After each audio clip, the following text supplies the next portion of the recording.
Shoshanna. And Marnie. So, I've just been ranting all week.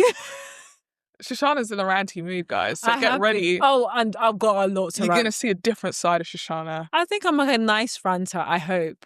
I really, I hope that, you know, when people have poker faces, at work I do hope I have that because there'll be times I'm pissed. But I'm hoping I'm pissed with a smile. I know you and I don't believe that to be true. I actually think all of our friendship group have very expressive faces. That's maybe why we're friends. I know. You know everything. You can read every single one of us. How we feel very much on our faces. So quickly. And it's fine in the group, but then I think all of us then go off into our separate lives and we're like at our jobs, just like, I've definitely been in work meetings before where I've just been like, just side-eyeing people for the whole meeting and then like make eye contact with someone and then smile. Yeah, then, like everything is great and everything is chirpy. And I'm definitely guilty of narrowing my eyes when people are saying things that sound like a lie to me. Yeah. I don't... Did that happen? I get quiet. I've definitely also been like, sorry, maybe I'm misunderstanding. Yeah. What didn't you say last week? Yeah. The exact opposite of what you're saying today. Just so I can... God, I'm such a... Because I do take notes. You know I take notes. And I'm flicking through my notes and I'm not seeing... Yeah. I'm guilty of that. I know I do. Yeah. I huff and puff. Yeah, and I try not to. If I'm at a desk where I'm by myself, I get a bit huffy and puffy. But one time I was doing huffy and puffy, but my manager was walking towards me. I turned around, I was like, crap, I didn't know you were in the building. I thought you left by now. Because I was working a little late. I didn't know you were still here. And I was like, no, everything's great. Everything is chirpy. I'm definitely not one of those people who like mumbles under their breath. I've been quite well behaved in not doing that because I just feel like you're gonna get caught. Yeah. Also, I grew up in a house where like talking back get a dirty slap. Yeah. So you don't even mumble or don't even whisper an insult. But if you're ready to get slapped, do it on your chest. I'm walking back in here confidently. Usually it's like, I'm going to just shout. Like, I can say a shady comment and they're like, what did you say? Then I'll just shout right back like, I said it's okay. I'll say it again.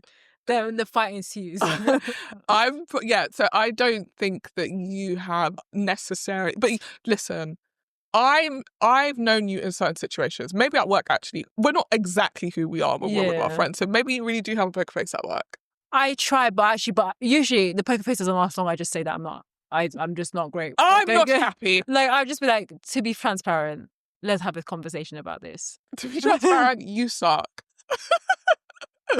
Or like, to be transparent, what are we going to do about this situation? Because it's not great.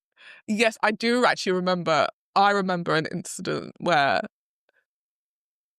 the exec where I worked had made a decision on a project that wasn't his. And we found out after the fact, after we got on the call with the writer, and the writer had been like, don't know why you're setting a call with me because you don't have this project anymore. Oh, that's crazy. And then started having a go. And I think rightfully so, because he thought we were in on the decision. Yeah. So he was going at us, which I can understand. Why on earth are you setting a meeting with me when you've called me and told me you don't want my project anymore? Yeah. Anyway, we then go back to the exec. I'm fuming. We get on the call. So. We get on the call and he's just like, oops, my bad. And I'm asking question after question because I'm like, no, I'm not letting you get off this call. Acting like you've not done nothing. Let me explain to you why what you did was crazy. Anyway, obviously, I thought I handled that very well. I thought I was very even killed. I've got off the phone. I've called my colleague. I'm like, who the fuck does he think he is? And the call, knock on the office. Hey, Marnie, do you have 5 minutes? Oh, God. I'm like, sure. Comes in. I'm like, leave the door open. First of all, don't shut the door. I don't know what family needs to do. Keep the door open. Comes in, he's like, I just want to say sorry. Like, obviously, I've been thinking about it after the call, and like, I can see why you are upset about what I did. But see, the thing with me is, and then proceeds to explain why he did what he did, and it's like, that's all well and good, but it was still wrong. It was still wrong. Yeah, and I still think there's a way you could have done that. Like, I feel like sometimes people think when you are upset with them that you're telling them to be a different person. No. I'm not. I'm saying... Take accountability. But also, like, you're the boss, this is your company.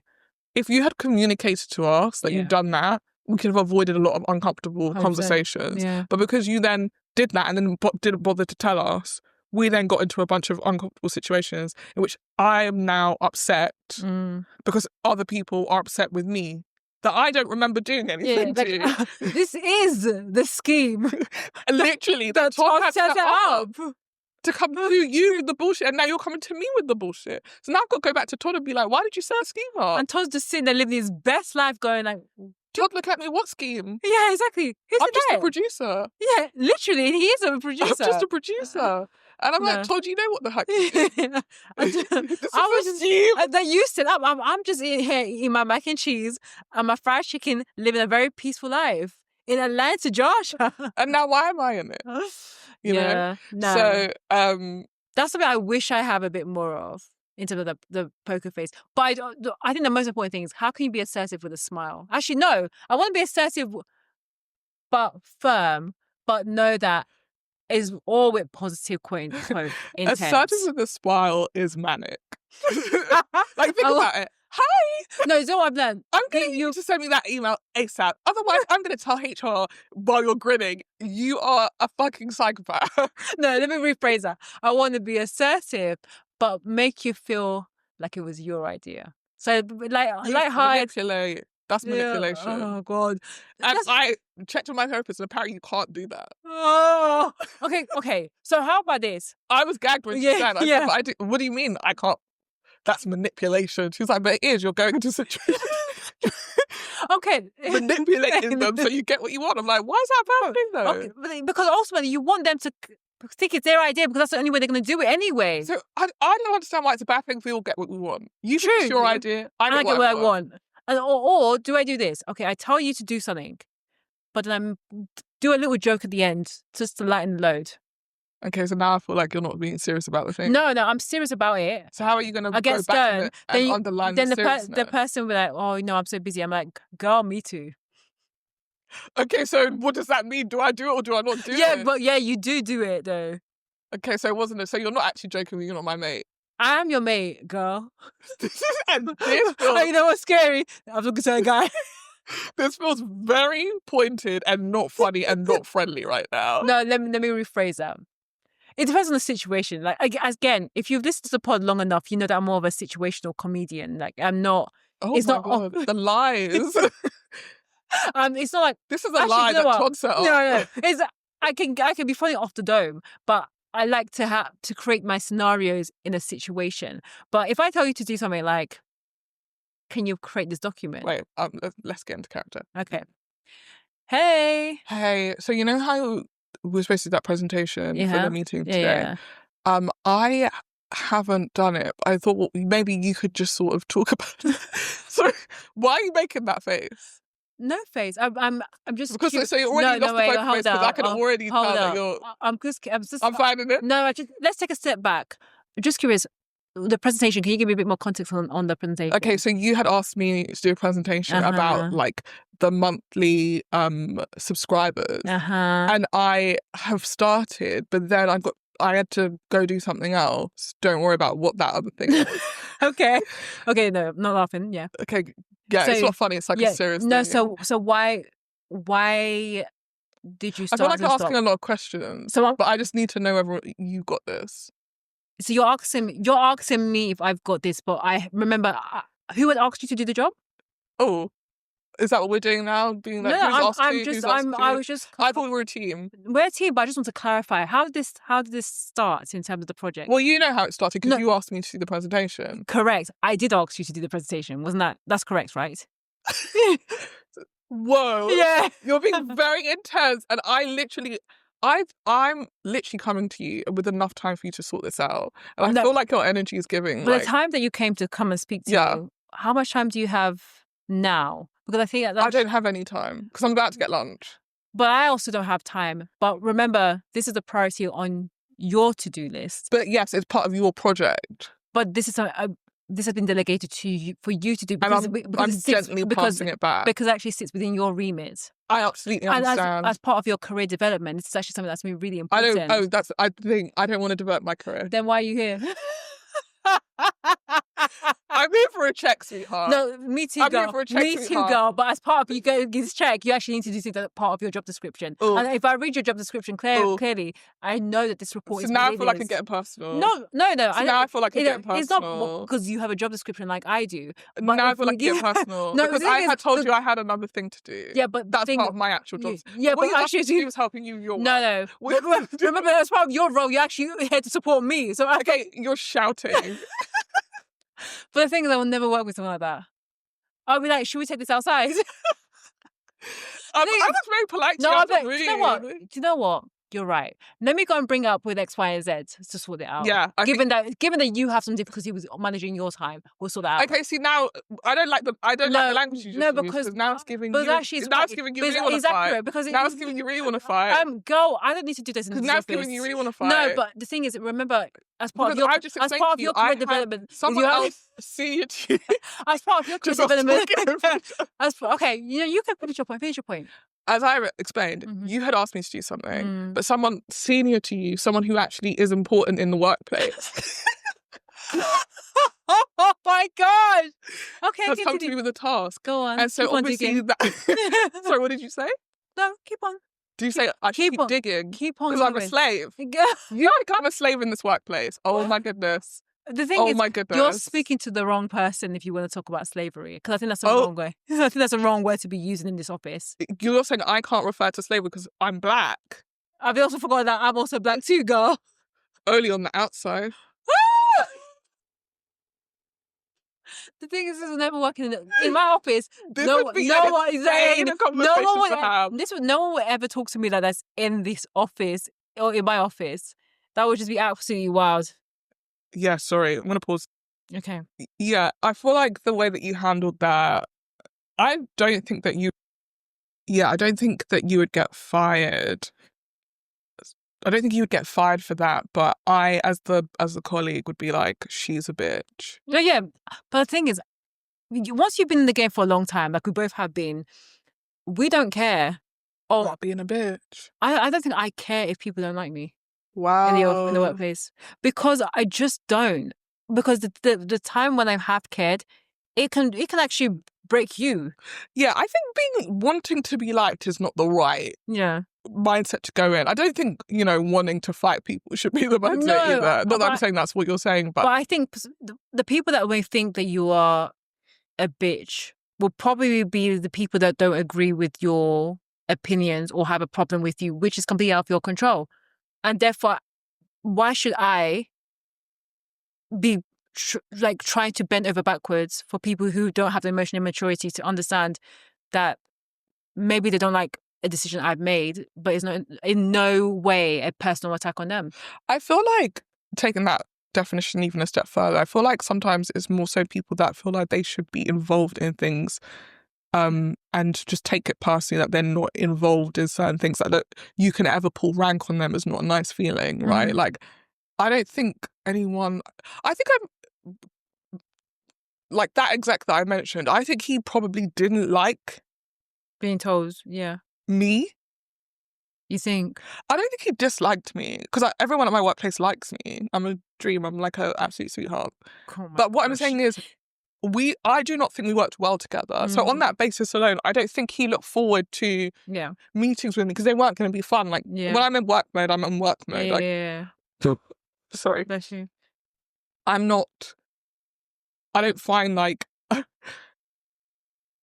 it's difficult because I think it's also because I'm like neurodivergent to an extent, but like I really hate when we're gathered to talk about something and we talk about everything else but that. Yeah, of course. Like stop wasting my time. Yeah, of course. And so where I understand why he did that, because it's like to set the tone and get everyone calm, especially when you're about to tell someone news they don't want to hear. Yeah. It's nice to be able to be like, oh, how's your wife? What did you do on the weekend? Whereas because I'm like intense, I'm like, we'll just tell him. Just get to the point, Yeah, and then we can try and smooth things afterwards. And we just have different ways of working. Yeah.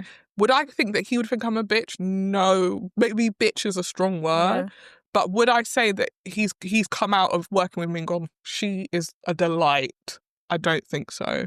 And if he has, it's because I've done a really good job of masking and pretending to be a delight. And that's what I find quite exhausting. That not saying it, I'm not saying that being a delight doesn't come easy to you, because you are a delight. Thank you. To a degree. To the highest degree. To the highest degree. But I'm just saying, like, trying to make yourself into a portrayal of someone that all people will like, I think is quite exhausting, and I think honestly is quite impossible to do, and it's taken me a very long time for me to realize that you can't please everyone. All you can do is the person you need to make sure that you are happy with is yourself, and that sounds very individualistic, yeah. But I do think that if you have the confidence to be like, look, this is what I stand for, this is what I've done. Have I made a mistake? I take accountability for it. Have I done something good? Yeah, I take accountability for that too. I make myself, I am my most authentic self to the people around me. What else can I do? What else? At least I'll know that I can come into the office, leave the office, feel like I've done everything I can. And if I made a mistake, yeah, own up to it, apologize, and keep it moving. It's easiest than done, but it's through a lot of experience that I feel like in this space in my life I can say that, because there was times in my life, as you probably know, it wasn't that easy to say that. So yeah, I think it's part of everybody's working journey. I think to find a way that they work that works for them. I have made, as you have too, like long standing friendships at work. True, yeah. But not with every single person that you work with, right? And it's like there is a way to be friendly without being friends with people. Yeah. And that took me a long time to learn, because it's like, again, I don't know. I sometimes am like, oh, if we're friendly, we're friends. That's not necessarily the case. And it's not necessarily the case, but like that for a long time would really throw me, because when that person would then turn around and pull rank, I'm like, of all your mates, oh my God, what the fuck? Yeah, true. And it's like, no, they're being friendly because we're in here 5 days a week for 40 hours. Yeah. Like, they're being friendly, but we are not friends. Yeah. And you can, once you start to figure that out, it's like, oh yeah, it is possible for me to come into this workplace, have a bunch of pleasant conversations, leave at the end of the day and be like, I don't fucking care about anything. Exactly. One of our girlies was like, she never has anyone on her social media. Only, like, majority of people that she works with, they may ask her for her IG and she will not give it to them. And she always, she works in HR, so she's able to kind of work around that. But she just basically says, I think, like, I only add people on social media after I've left or something. She says something along that line to kind of like, calm the storm, so there's no any issues. But I 100% agree with her. Like, I wouldn't add anyone that I work with on social media, because I've had to block people that I've worked with on social media for that very reason. So I think you should only follow people when you don't work together anymore. True, I think it is weird, because you do start keeping tabs on each other. You're like, sorry, why are you at the club? Yeah, or like, where's my presentation? Oh yeah, I was so busy at the club. No, it really do be like that. Or someone's like, oh, I saw that you went to the flower show last weekend. Huh? Shouldn't I be telling you what I did last weekend? Just pretend you did it. And I had this conversation with a colleague, and she was like, why would you do that? I was like, don't you think it's weird for me to comment on your Instagram to you?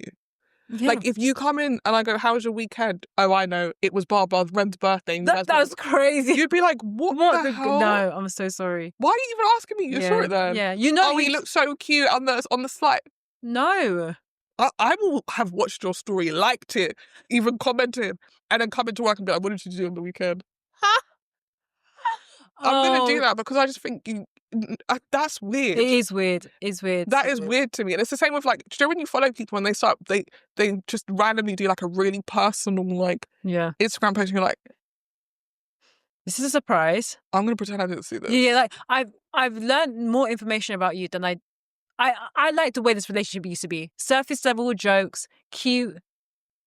I don't need to know your inner workings of your mind, or the big news, or sometimes it's really sad news, and you're like, exactly. Wow. But I was like, be like, oh RIP. God.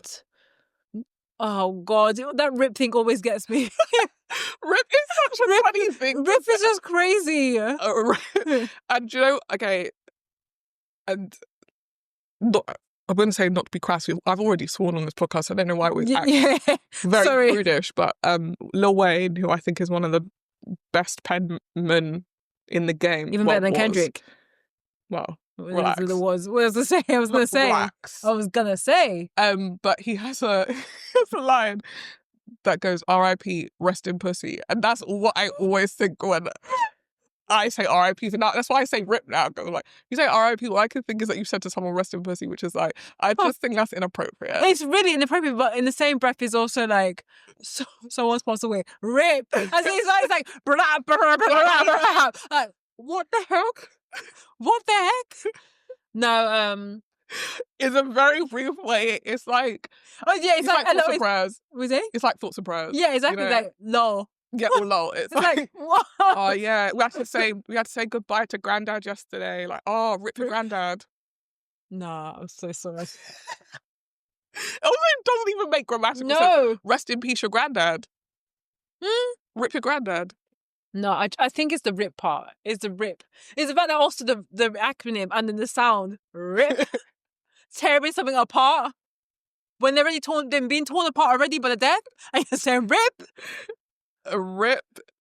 If I get a rip ever in my life, I'm gonna. But I feel like that's what will save me from my grief. Like, yeah, just like one day, you're gonna say like, "Oh yeah, this is really sad thing happened," and someone's gonna go, "Oh rip." And you're gonna be like, "LOL." Like, no. LMAO right now, dude.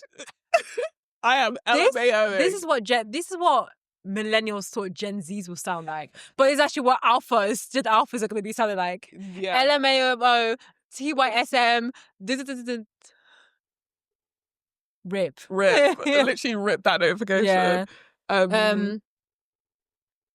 But then, do we what? Should we move on? Yes, let's move on. Like, I'm sure these guys don't want to hear about us talking about our incredibly important jobs that we have. Do you know what? Before we move on, yeah, in listening, so Shoshanna and I switched roles the other day. Did we? And I edited a podcast. You did. And you did a great job. Yeah. I mean, the tech did most of it, but the listening to it back, raw, like that raw footage, I was like, I have mushmouth, and we both talk very quickly. Yeah, we do. Like, it wasn't even on 1.25 speed. I was like, this sounds like two people on drugs. Like, why are we speaking so quickly? You must love it when you hear this back. So this is to the audience.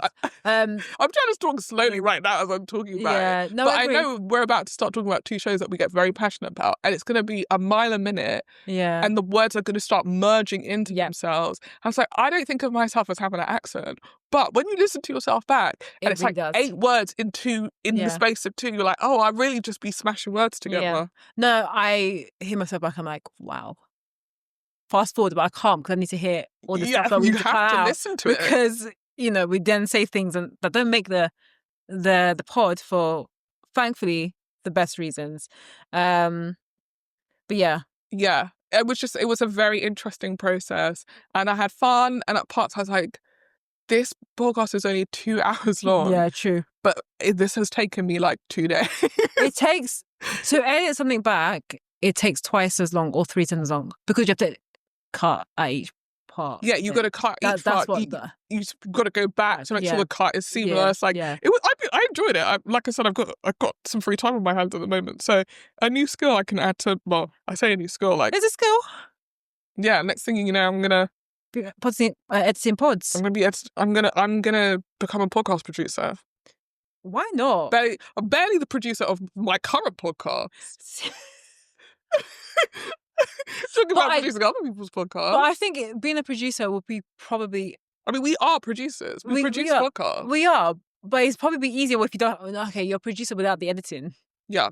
Because that's the fun part, I would imagine. Producer without the editing, it's just you, like, speaking locking in, like, booking rooms for people to go in and record their podcast. Writing the subjects, the topics that they're going to talk about.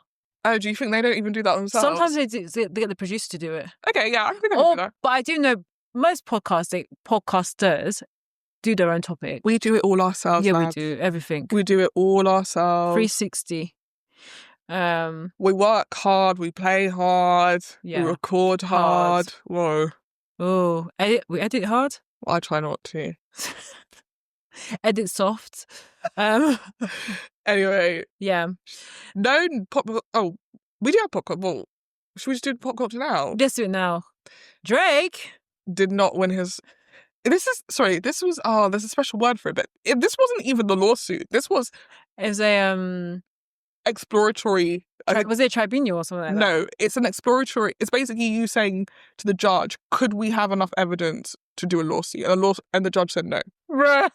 The judge said, "Don't waste my time." This is so embarrassing because the judge also had to listen to all the songs from that beef. Yeah. To be like, but when Kendrick said A minor, that's out of your interpretation. It doesn't mean that you are a paedophile. No, what she said was when Kendrick said A minor, the story about you speaking to little kids was already out there. So if you're saying Kendrick said you're a paedophile, but Kendrick makes it clear on the song that based on the stories he's heard, and then those stories are public knowledge that you were friends with Millie Bobby Brown when she was 11 and you was in your 30s. So, I mean, it's fair use. Essentially, yes. the judge said it's fair pretty use much, yeah. For in a rap beef where people are making exaggerated claims about each other, for Kendrick Lamar to make a connotation to that thing, given that there are stories about you being friends with a minor.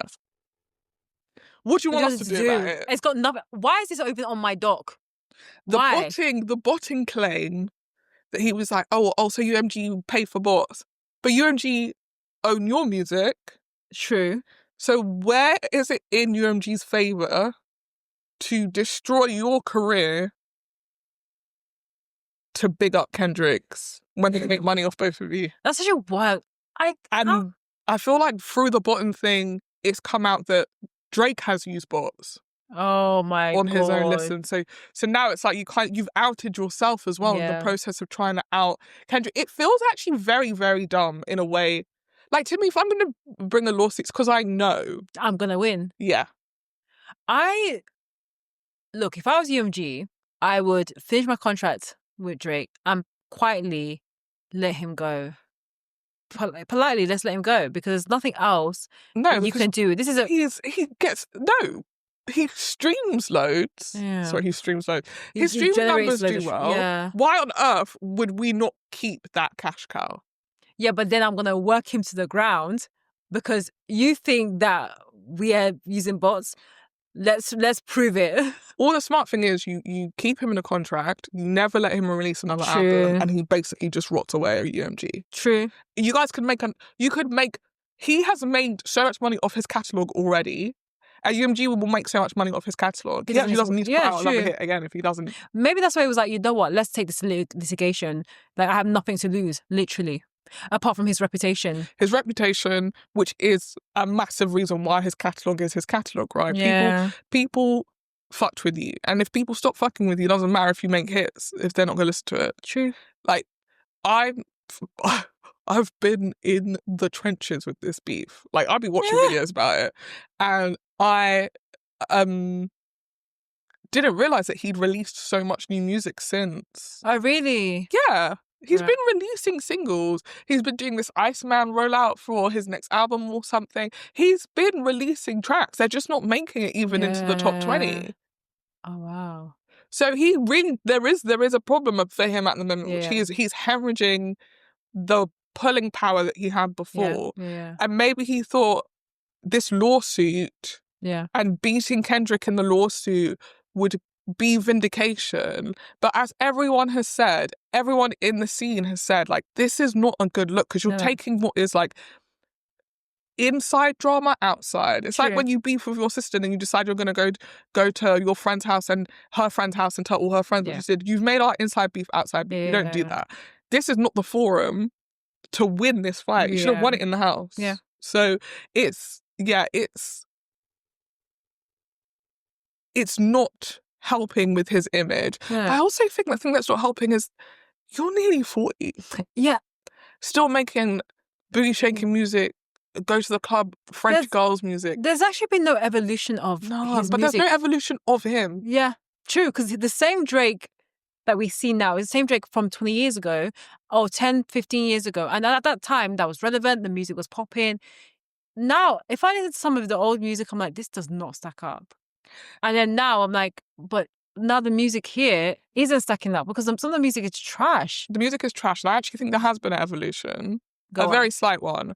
But Drake, when he came out, was like this underdog a little bit, right? Like, oh, I'm an actor from Toronto. And there's never been like a big Toronto actor turned rapper. And like, I'm not from the hood, but like, I love to make songs. I'm hood adjacent. I'm hood adjacent. And I can relate. And he, you know, he made songs and he made songs that were like, I love girls, but they don't love me. Like he was very like underdog. I'm not a winner, but like I'm trying to be a winner. And then the music started to progress. He started to do well. The music started to do well as well. Where he's like, yeah, I'm on my worst behavior now. Like I'm a different guy. Like I'm about to be annoying. And you're like, yeah, he did it. Like, do you know what? I fucked with this guy actually. I fucked with this Drake dude. Like, yeah, I want to see him win. And then he won, and then he just became insufferable. And now he just makes music about this girl and that girl, and calling Keisha and calling Kiki, and then doing drugs at the club, and then like she's still doing drugs at the club, and then he went and got a BBL, and it's just like, what? Just fucking, you've become a caricature of yourself, dude. Like now you're making me think, oh, you should have stayed the underdog. We should have never let you in. We should have actually kept you as an underground rapper, because the stuff you're doing now are relatable. You just rap about cars and houses and bitches. But that's not what your fans like about you. So your fans we can't grow with you because, okay, my life is better than it was in 2015, maybe. Yeah, I would say so. Yeah. But I'm not doing cars and houses and bitches. No. But also, what is your music stand for? Mortgage. Yeah, like, exactly. About getting a mortgage. Yeah, but it doesn't really have as much like, got the mortgage, paid the mortgage. You're a dad. True. Talking about hoes in the club still. Yeah, as well. Hoes in the club. Yeah, but remember how we even found out about the son. So like, let's, you know, and then maybe other kids as well. Hoes in the club still at 40 is crazy. It's wild. With the BBL as well. The fake abs as well. The fake abs as well. The fake street. Fake street nigga thing that he's doing. You're not that guy. I think we should just be grateful that Drake is still around, because there was a period of time, you know, of the past year that I was gonna die. No, I just thought that. Yeah, it's not what I actually was a bit worried about him. Not to be not that man is too vain to kill himself. No, but I just thought that it's not, you know, him toppling himself, but something happening that, you know, the drugs or the alcohol or something would just go to an excess that he just can't come back from. Yeah, and he's still touring. He's still doing his things. It may not be the exact same peak that he has experienced before, but I think he needs to get it together. I think he needs to get it together because he's a year out from going full Nicki Minaj. Yeah, and I do think he needs to take some time out. Take some time out. Look after your kids. Lick your wounds and then come back. You know, go to the synagogue, pray. Yeah, do that. Connect with your... No, well, why are you saying no? No, because I'm telling you, he's Jewish. He needs to get right with the Lord. We talked about this. When Bad Bunny went back to his roots, he's always been singing in Spanish, but you know, this most recent album is very much around his Puerto Rican roots, about the heritage, about, you know, it's about Bad Bunny when you're finished. Yeah, taking a more political stance. I mean, I think he's, you know, the album has been a success. You know, he's seen a massive amount of success by doing that. I don't think it's going to be authentic if Drake tries to do it, because he's trying to take every single other culture. You're trying to tell me if Drake did a whole album in Hebrew, it wouldn't slap. Come on now. It probably would slap, but the thing is for the wrong reason. For absolutely the wrong reason. How is it the wrong reasons? The man is Jewish. How can you say to someone going back to your roots, you can't do that? You're not allowed to do that. You can go back to his roots, but everyone will be like, authenticity. Why is it not authentic? He is Jewish. But why now? Why couldn't he? Why wasn't it when he came back? He has never lied about being Jewish. He's always said, I'm a Jewish man. But when he was saying he was a Jewish man, why didn't he come back with an album, or come with an album that wasn't Hebrew? Have you... Go on. Hold on a second. What song? I don't think that he speaks... I don't think he speaks it fluently to be doing a whole album, first of all. Why can't he... in order to do your bar mitzvah, you have to read the Torah. Yeah, but why couldn't he bring some, like, influences in terms of his music? The sound, not the you words. Want him to be doing Arab influenced music.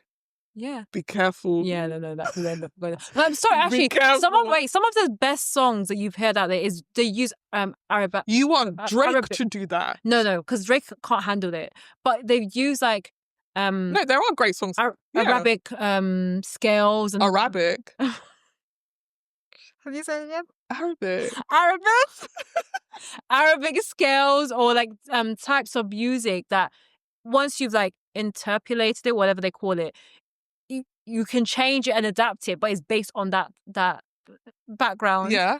And then you've been able to make music from it. I'm saying that Drake could do something similar, but the problem is he's such a culture vulture, and when he is trying to take on a culture, culture vulture to your own culture, but he doesn't know how to handle the culture well. But what I'm saying, when he's trying to do it's different. No, the point I'm trying to make is this guy actually is Jewish. I get it, and went to Jewish school. So why is he not brought more of that influence But in? what do you want him to do? That's what I'm saying. The thing about it is you're saying, why is he not bringing more of that influence in? What do you want him to do exactly? You want him to wear the kippah in his music videos? What do you want from this man? Lots of people are Jewish and you don't know about every single day. It's actually very true. It's not one of those things. It's not like being black where it's like, oh, that person is black. You can see. Do you know what? Maybe in interviews you can just talk about it a bit more. You want him to grab the interviewer's hand and be like, I want to pray for you. I want to pray for you. And that is crazy. That is wild. Okay, let me change my mind. I just feel like Drake needs to take some time off, refresh, go back to his core, not his roots, his core. Or maybe he does need to go back to his roots. Go on. Start acting again. True, I agree. I think he should. But the problem is he could do a The Rock or a Vin Diesel type. I think he could. Or he could Tyler Perry. Love interest. Now you know you're out of pocket. He could do a Fast and Furious film. Yeah, he could. And the thing is, he's now built the body to do it.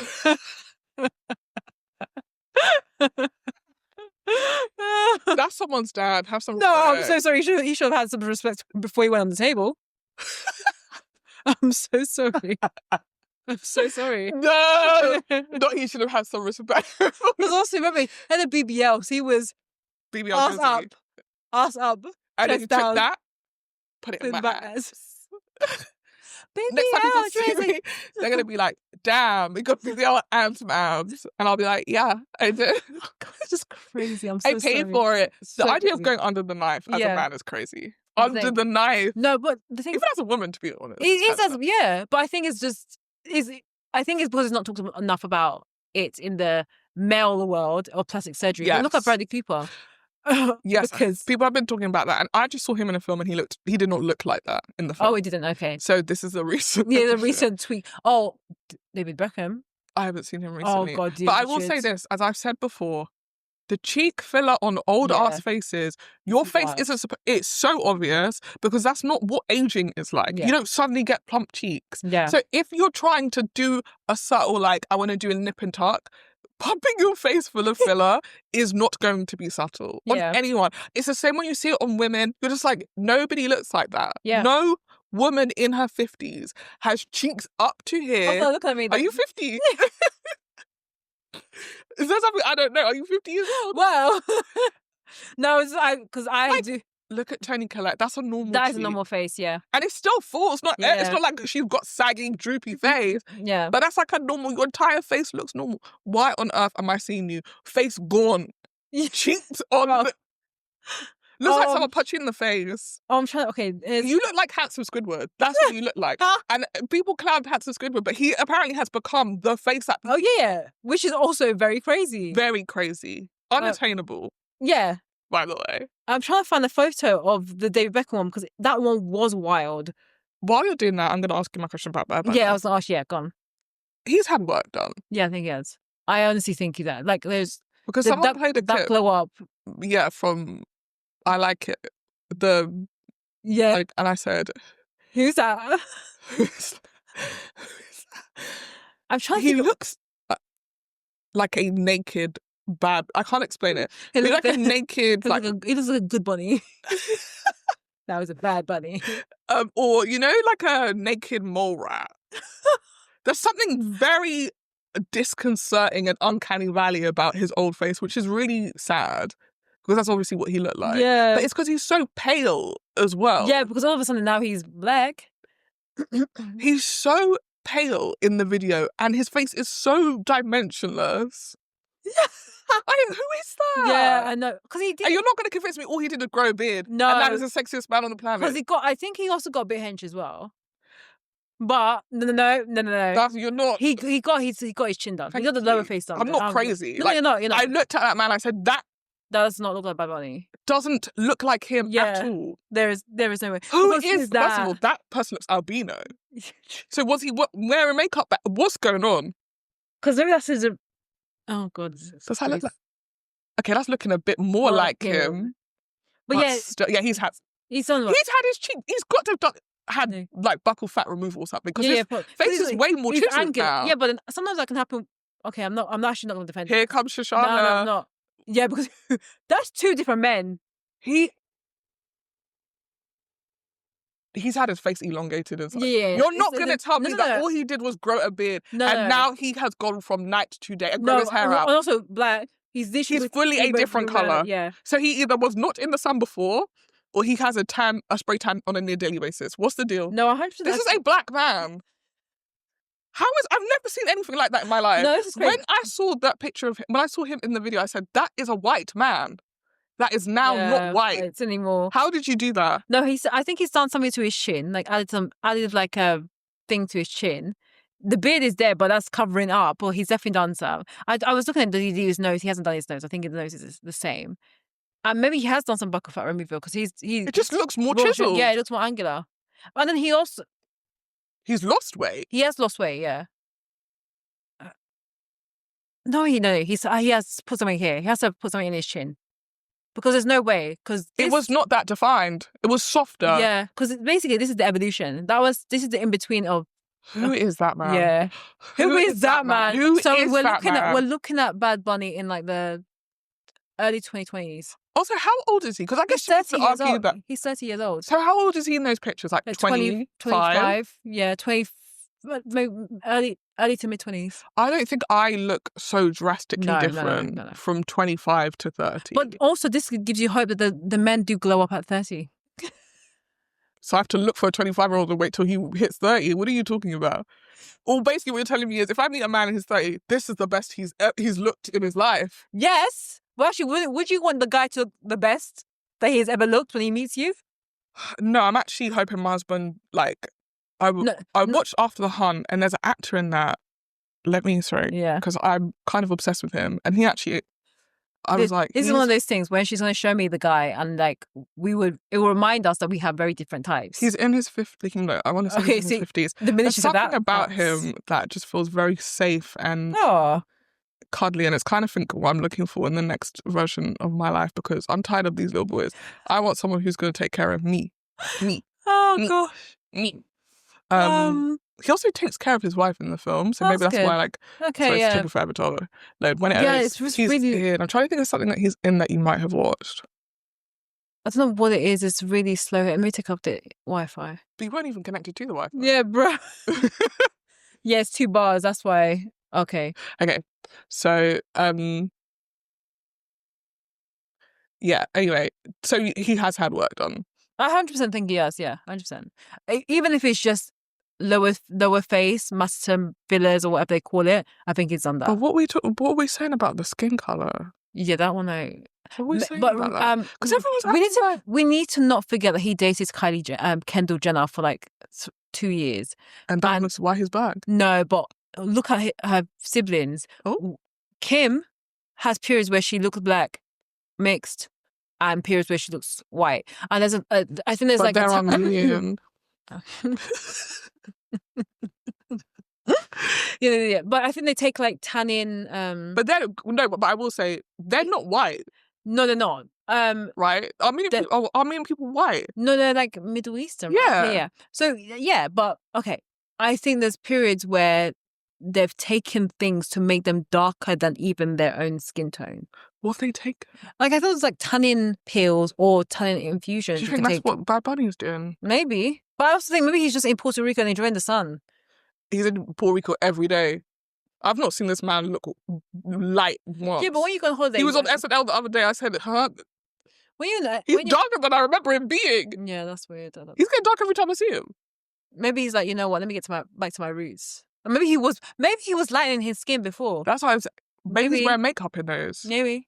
Yeah, but it's a lot. Okay, these pictures are insane. I actually don't want to show this to you now. No, I want to see it. No, please, please. Because again, I'm embarrassed. It will continue to remind me that I'm actually a little bit embarrassed by this. Come on, no judgment. I'm trying to find it nice. I'm sure he's a good guy. I'm sure he's got a great personality. He probably does have a great personality. You have to have seen the film though. No, but no judgment. It's not a judgment thing. I just don't think that this is doing him. This is not the man I fell in love with. I know that men look different in stills than they do in moving image. So yeah. No, do you see? Can you even hear her tone? Like she's trying to set me up. This isn't a set. Trying to set me up. This is a scheme. This is not a scheme. This is not a scheme. This is a scheme that Shoshanna has. I'm not showing you this. No, I promise. No, I can't go through the pain of this today. Okay, cool. I'll send What's it to you again? Oh no, don't worry about it, sweetheart. Don't worry, the recording will tell me. Don't worry about it, sweetheart. I will send it to you. Okay. Fine. When I find a nice picture of him. But now I'm looking at these Bad Bunny pictures and it is wild. His head is a completely different shape. This head and this head is not the same head. You're not going to convince me that that's the same head. He's had his head stretched. Or maybe he's just like, look. No, because what they can do, is break your jaw and set it again. Yeah, maybe he's done that. Yeah, because the face is it's different. But he looks good. I think he's had buccal fat removal as well. I look at people all the time now. I'm like, have they had that? Fat? Yeah. Should I get that?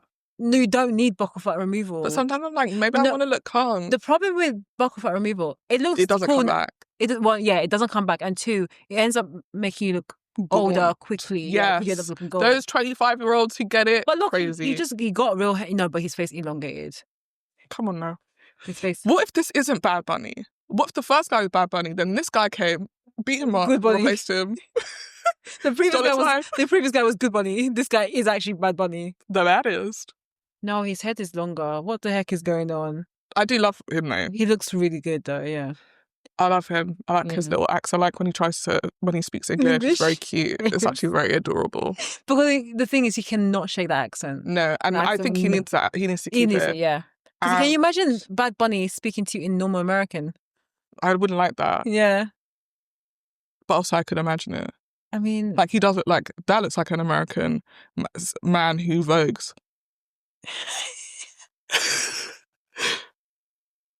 But then that's the same... Oh, sorry, now we're looking at old pictures of Bad Bunny, but that was another phase of him. I think he must have done the work. But then here... He'd done the work by that point. He must have. But then that's him as well. Also, why does these men look black? I was going to say that this is if he was blackfishing in any picture, it's in these ones. Yeah. The beads, yeah. Because that's a white man. Maury. You are the father. That's a white man, Maury. Yeah, just had to. But I get it. He doesn't look white, but he definitely doesn't look black. No, he doesn't. He's Puerto Rican. I wasn't saying he's Dominican. No, he's Puerto Rican. Okay, so there's black people in Puerto Rican. That's how you know that he's done something to his face, because that's with him with a beard. And him with a beard at that time. And then people are going to say all he did was lose weight. It's not just that. No, he elongated his face. Yeah, this jaw broke. No. Can you imagine Bad Bunny somewhere listening to his back being like, none of this is true? I literally just became hinged. I don't know why these girls are saying that they love me, but then they're saying I had my jaw broken a second. We keep on going, he's so cute. No, because this is two different men. That's a different man. That's what I'm saying. What if he's been replaced? So what if you saw the photo of this guy on an app? This dude. Which one? This dude. And then he comes and he looks like... No, but this or more confusing. You're swiping through, you're like, yeah. Then you get to one of those you get to that white one. And now you don't know whether to say yes or no, because what if he ends up being the white one? Yeah, man, what? It's like when you see a group photo and you're like, oh, which one are you? Yeah. Because if you turn out to be the one, it's always the person that you don't want it to be. Yeah. Always. It's the ugliest of the shortest. It's not. It's always. They are not mutually exclusive. It's never the guy that you want it to be. It's true. Never. It is. So, yeah. Anyway, that was Bad Bunny. Bad Bunny slander. Yeah. No, but as we said, we love Bad Bunny. We love Bad Bunny. Cool. Should we move on to why did your eyes roll? Just thinking about what's coming. Yeah. Just thinking about what's strapping. Yeah, exactly. So pick your poisons. Should we do MAFS first or Love is Blind? Let's do MAFS because the fuckery that has been on, that happened this, because I watch it in the morning. Yeah, okay. The fuckery that has happened this morning, I said Shoshanna deserves her flowers. Thank you so much. Because my sister had called it. I did, yeah. My sister had called it. I was very surprised actually that I was right on that. I was surprised that not only was you right on that, they have been. Yeah, more. So yeah, for context, we're talking about Julie Roof. Julia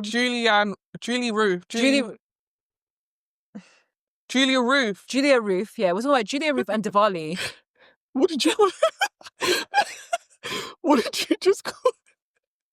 It's not Diwali. Diwali. Davani. Yeah, Diwali. Yeah. So I mean, it's not even Diwali time, is it? No. It's November. No, it's just coming up literally while I'm on holiday. Oh, it's next week. We're talking about Davani. It's Davani, yeah. So it's about Julia Ruth and Davani. So when we were reviewing last time, my prediction was the reason why Julia Ruth switched so quickly after night one is because they had sex and the sex wasn't great. She got it in one. Yeah, and it almost makes you think maybe Shoshanna has been in a situation like this herself. No, I have not. But the switch on was too quick. It just, like, what could have happened? Because they were way too excited. So in love with each other. And the connection was like, oh instant. My gosh, vibe. So, yeah. See, my thinking had become, over time, Julia Rue go on. likes white men. That was my other thing as well. And then Davani has said something about, in the most recent episode, about how Grace looks like his ex. Who's Grace again? Oh, Grace. Oh. As if there's 14. Oh, Grace. Grace looks like his ex. I said, oh, Davani likes white girls, maybe. But, because we've obviously been in this situation before where the guy's like, love my black wife, fully doesn't date black women. Yeah. So I was like, maybe that's what the disconnect is here. Like, they haven't had sex because neither one of them are attracted to the other, but nobody wants to be the first person to say it because they don't want to be a villain. Now I'm thinking, Julia Ruth wants to come out of this show as a hero. Yeah. And she's aware of the fact that if she gets on the sofa and says, my husband can't fuck good, everyone's going to be like, whoa, you're a bitch. Yeah.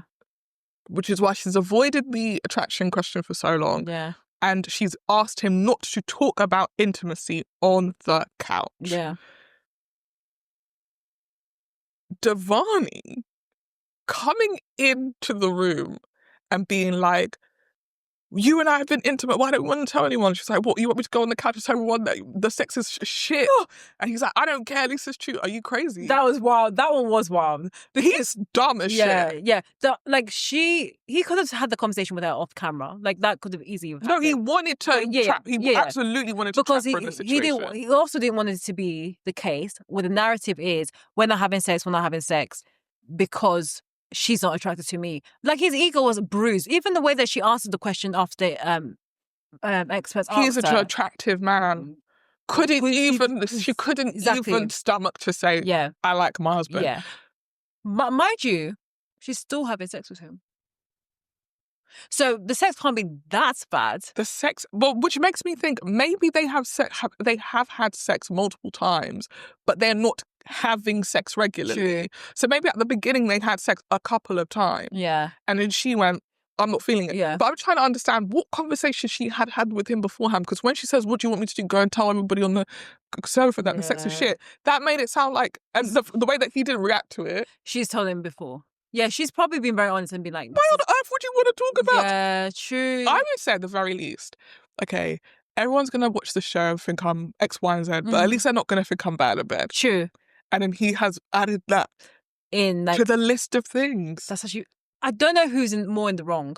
They both are, and they both look bad. You've actually ended up, like, basically losing the argument on both your sides. And also to the point about if Julia Ruth likes white men, the people that she was picking in the Stop Marrying Stephen.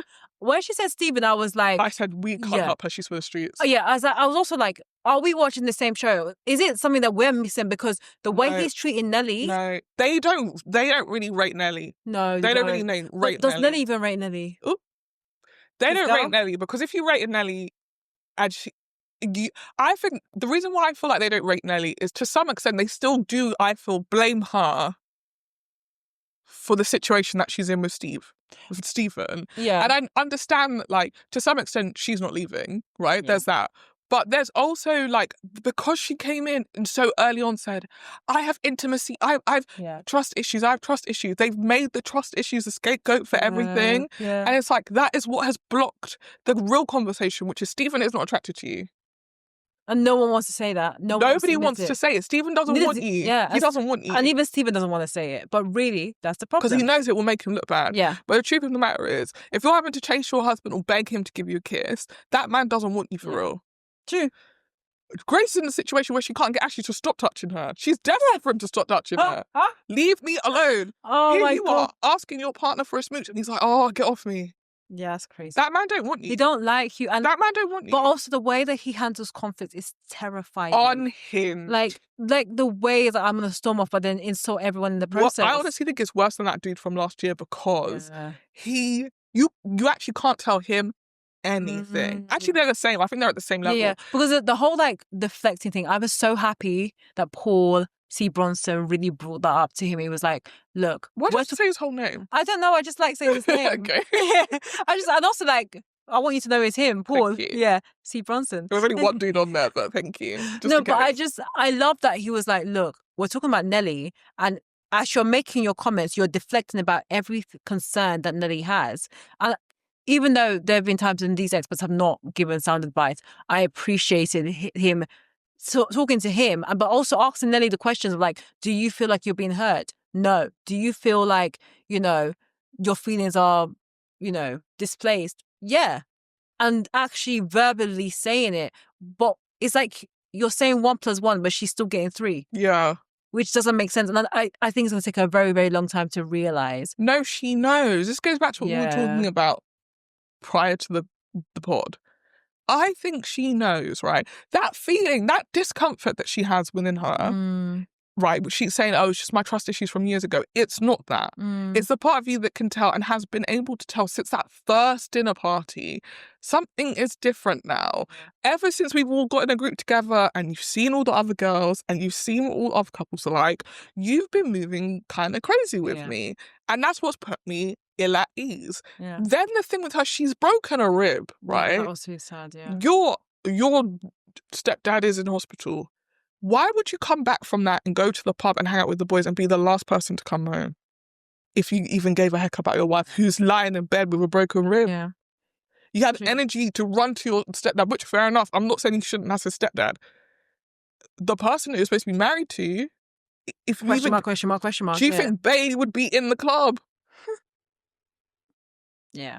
Do you think Ashley would be in the club? No. Even Joe, like do you think he would be in the club? No. If him, Only unfortunately, his grandfather passed away. But the way he was moving with the family emergency and the way that you've been moving with the family emergency is two different scenarios. We didn't even know there was a family emergency 100%. Until it was time for you to explain your behaviour. Yeah. Exactly. And we wouldn't have known. Yeah. You was out here. And if Nelly didn't say nothing, we wouldn't. And had swallowed it, we would never have known. No. The conversation about, oh, she never has my back, she never has my back, you're focused on the wrong thing. Yeah. It's not about people having your back. What you want is a partner who's going to accept your insane behaviour and never call you out on it and never tell anyone about it. Yeah.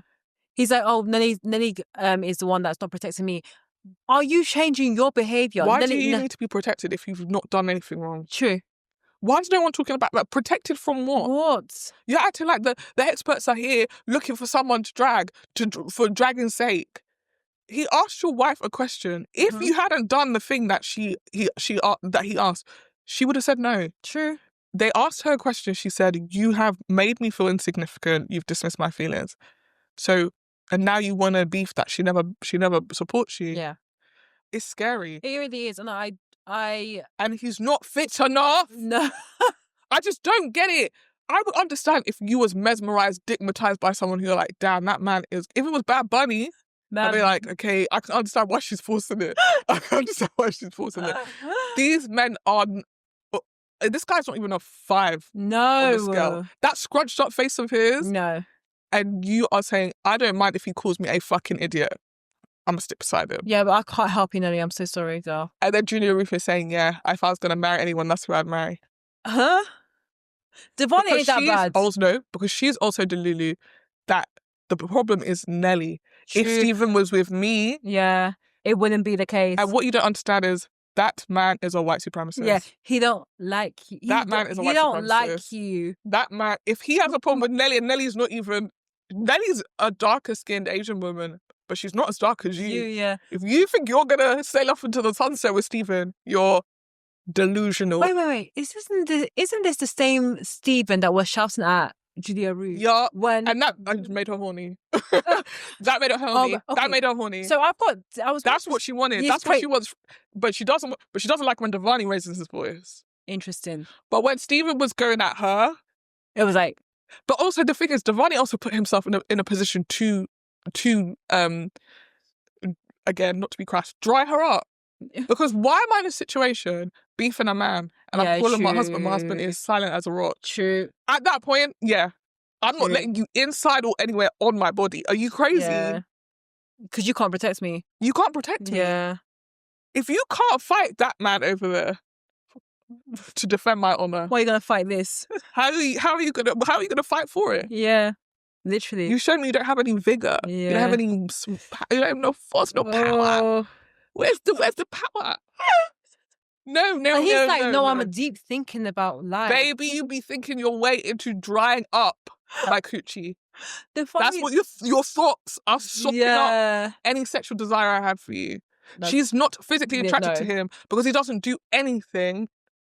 Nothing about his personality is horny to her. No. Stephen, throwing drinks and storming off and calling people fucking idiots, and I'll call everyone I can't. Let's not forget. Yeah. That to her. And that was directed at Julia Ruth as well. And she said, I'm going to go home and I'm going to use my toys tonight. So off camera. Off camera. That's crazy. When we talk about this off camera, I was like, oh my God, her accent is accenting. Honestly. So I was watching this TikTok video with this woman, and she was saying that at work, one thing that she had learned is that she's a black woman, for caveat, that when when she was having an argument or disagreement with someone in a white senior position, that sometimes they would start smiling at her, like laughing as she's annoyed. And she spoke to someone about it, and they were like, "Well, it's because they're turned on by your anger." Of course. But I think it's one of the craziest things, because I think it's happened to me before. Yeah. Now we're in sexual tension, honey. Yeah, but if we were the type of people that hate fucked, we'd be hate fucking.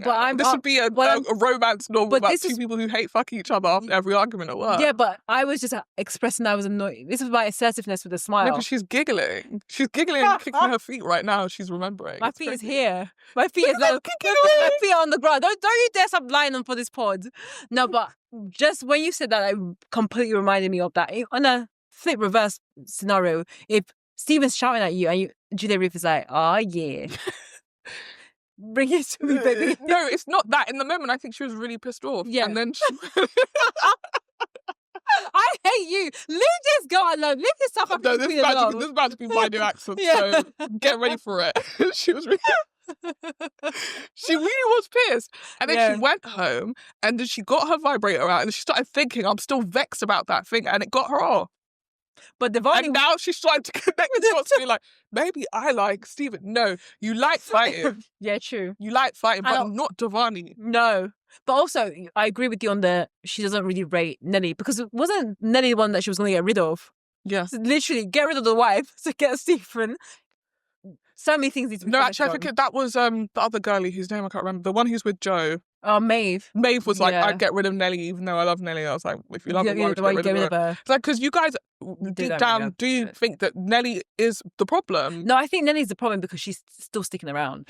Well, that's a bigger problem about the season. Yeah. If we're going to talk about it. Oh, yeah, come on. We mentioned earlier, and I've been speaking to other friends because it's MAFS and loads of people watch it. Yeah. they brought the new couples in really early, I thought. Yeah, like earlier than they would on the true. usual season. And I think it's because they had clearly set up some of those couples, being like, they're gonna go. Yeah.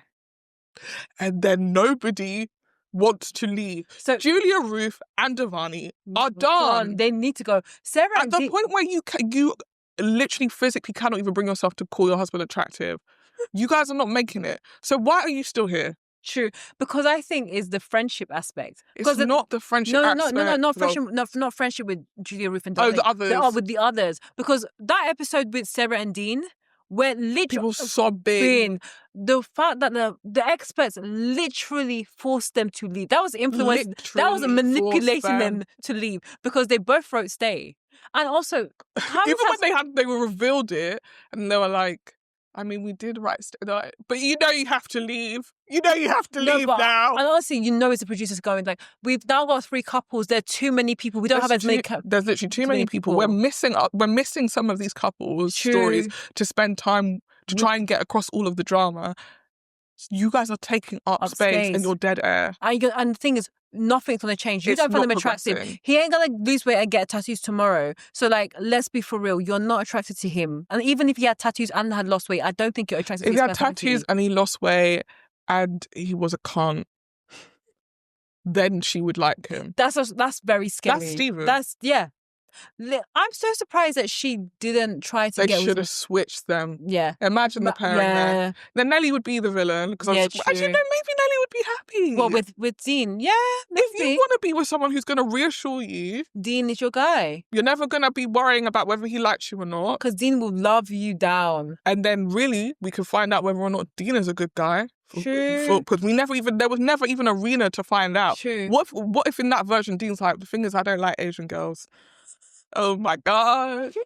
You fat fuck. Well, they should. And then they put Sarah with Joe, and then Joe be like, I don't like you. She's not fit. She's not my type. And now you're in a situation where I've got paired with a bad boy again and he's a prick. But he's actually Joe's not a bad boy. Because your type is not your type. Your type is not your... Unfortunately. You are not your type's type. Yeah, sorry, you're not your type's type. Yes. So anyway, I wish I had done that. But they brought these new couples in. I'll be honest, the new couples are the ones that are giving me kind of a bit of hope. No, only one of them. One of them. Only one. They needed to get rid of... I smile when I see them. They needed to... We'll get to them. Yeah. They needed to get rid of Sarah and Dean. Yeah. Honestly, Julia and Devani can go. I mean, like, I feel like the big fallout is what we have seen. Yeah. I don't think there's more fallout to come from them. I think if they're not gone in the next week, something's up. Yeah, I agree. Joe and Maeve, I think, are going to be on their way out, unfortunately, because Joe is probably going to walk out. From the clips from the next episode, Grace and Ashley are beefing again. Yeah, and I love Ashley. I know you love Ashley. I don't think Ashley is as innocent as we've all decided he is. He's probably a bit problematic, but I think he is probably a bit problematic. But Grace is more. I'm sorry, I'm just Team Grace in this situation. I'm Team Grace. I think, as we said before, it's going to be a matter of patience problem. Yeah, true. And everyone only has as much patience as they have, right? Yeah. I don't think it makes you a bad person to run out of patience. Yeah. It's a shame, but it means that you two are just not meant for each other because she just requires someone with a bit more patience than you. But my thing is it ultimately because you don't like him? I think she does like him. I think she would say she did not find him attractive. She's not uncomfortable to speak her mind. Yeah. If she didn't find him attractive, if it was an attraction issue, she would say that. I think. Yeah. But I get what you mean. They're like if you met someone that you really like some of those But I think she's also guardrails would fall, right? I would yes, you would think so, but then I also think she's the kind of person who has an idea, like a fantasy man in her head. Yeah. And her fantasy man says all the right things. Yeah. And so part of this thing, which is actually says 80% of the right thing. But she can't get over the 20% because her dream man would say all of the right things. Like her dream man would come up to her and be like, hey, I just read an article in The Guardian about feminism and it really made me sad. So a dream man will be a woman. Oh, well, I didn't want to say it. Did you think that? I thought that from the very first minute she came on the stick. I said that, the way she acted about him touching her, I was like, you're gay. You're gay. You're gay. And that's okay as well. When Ashley was like, yeah, I wanted a something Barbie, like an army Barbie or something. Yeah. And I looked at her and I was like, army Barbie is gay. You asked for a little gay woman and they gave you a little gay woman and now you're upset about your gay woman. My God. Why are you upset? She doesn't like you. She doesn't like men. I genuinely feel that, like, for all of the talk about the intimacy thing, you often see them touching each other. Definitely, you often see them. So I don't think it's an attraction thing. I think it's simply that, like, Grace feels like if he was right for me, he would just be right for me. Yeah. And so the niggling things I'm sticking on because I'm like, if he can't do this like one thing, that means he's not perfect, as opposed to what you're saying, which is if he's 90% perfect, that's pretty good, actually. Yeah. That's pretty good. We're not all going to get, oh, this is the dream man that I crafted from my sleep. It's like, no, we're going to get a man who's as close to that as we can get. But he could be 90% close to it, 80% close to it, 99% close to it, 75% close to it. You know? Yeah. She wants 100%. Because she's gay. Let's not, because we can talk allegedly, because we can also talk about that with Love Is Blind, but you know, honestly, PSA, when I say people are gay, I honestly do think most people are gay. I think most people are gay and they're just too scared to be gay, and so they pretend that they're heterosexual. I think they don't even know they're gay. I think most people, no, I'm being so serious. The amount of stories I've heard about people who were like, oh, I was married for this amount of years, and then one day someone said something and it just clicked and I suddenly realised I've been gay this whole time. I think a lot of people are gay who don't even realise they're gay. But if you were to write down the way they feel about the opposite sex, and the way they feel about their sex, you'd very quickly learn, oh, you don't like men. But equally, I think there are people that don't like men for other reasons. Yeah. And I think, to give Grace credit, I do think there's also just, men are a threat to her. Yeah. I would love to go deeper into that. Men are a threat to her. Like, what caused that to happen? And so there's that version where it's just like men are a threat to her and that's why she's so cautious. Or she doesn't like men and that's why she's so cautious. And both of those things are equal and valid. True. You know, being gay is valid. Hey, we see you, okay? And we love you guys. Oh my God. Be who you are for your pride. So, I'm going to try and find a new MAFS couple. It's truly nice to be nice. God, not that. But why were we talking about this? We're talking about this because... not being able to touch. And basically... people who need to go home. Yeah. I think if we were really honest, half of the couples should go home. Yeah, that's why they brought in the new couples. Yeah. And now it's just too many couples and a bunch. Leah and Lee. Yeah, go home. Go home. Nobody wants to fucking go home. Yeah. It's bizarre. I think it's because they're having too much fun as friends. But and they want to be famous. Really, I don't think you guys want to go home to your house. It's a TV show. Like, it's all about being here for the longest time. But what I think is crazy is, do you remember any of the people that were on the last season? Nope. So what famous? No. What famous? I remember Alex, but because I disliked him. Boo. So yeah. Is he still on the run? God knows. I haven't even caught up with him.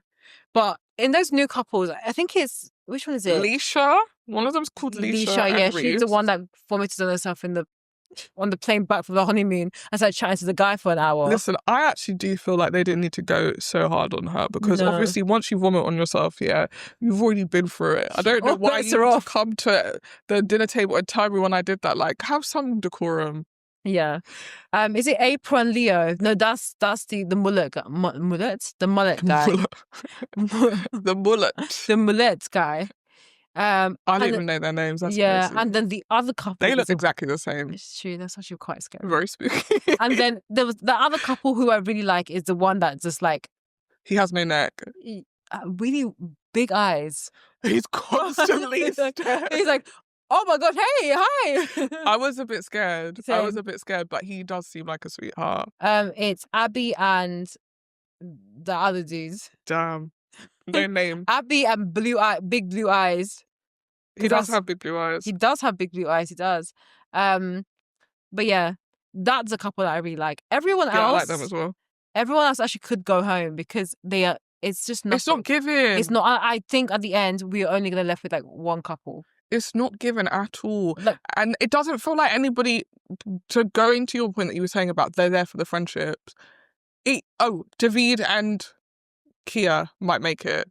Who's a bit? Yeah, I think yeah. Like, I just feel like everybody else is not there for the experiment. What about Rebecca and Rebecca Bailey, yeah, I think. Yeah, I hope. Yeah, and they're the ones that we're seeing the least of, which I think is really interesting because they seem like the only people who are actually here for the experiment. They're not here for the friendship drama. Exactly, but I think that's the general rule of reality TV.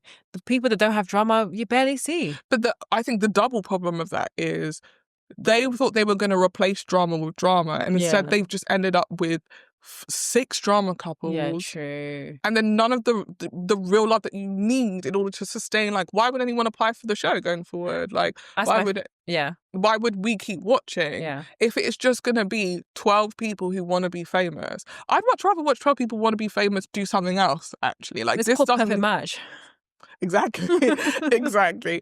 It doesn't need to be this because I'm not feeling from those remaining couples a genuine attempt. But I do feel like Grace and Ashley are trying. So I don't think it's Grace and Ashley in that. But those other couples, I don't like. Reese and Leisha, I don't know what Reese is here for. Then to hear that they had sex immediately. Oh God, you see, that is the biggest problem in Married at First Sight. If you're having sex straight away, that's it. They had sex that first night. So then him making such a palaver about why she's saying I'm falling for you, why she hasn't... Yeah, because you're fucking her. Yeah, come on, man. Also, he doesn't give me the sharpest tool. The lights are on, but nobody is home. For sure. But also sometimes like that with other girls too. I'm like, maybe they just match. The lights are on. No, I think they both give chat GP, like, they don't feel like real people. Whenever I see them interact, I'm like, these 2 must be actors. Like, of all of the cast, there is something just so off. Yeah. But then how they put 2 off people together is bizarre. Yeah. But Abby and John are my favorite for the time because they're the only ones that give me like, we're in love. But what's going to happen? And the problem is, to your point, because they don't focus on the good couples, all of a sudden we're going to get this smash cut. Like with Meg and Joe. Yeah, exactly. Yeah. Everything seems to be going smooth sailing. All of a sudden, we had this argument and he's now in another flat. We've had this argument. We can't be ourselves, our true selves. We're not compatible. We're not this, we're not that. Huh? This is our third argument we've had off screen, but you know.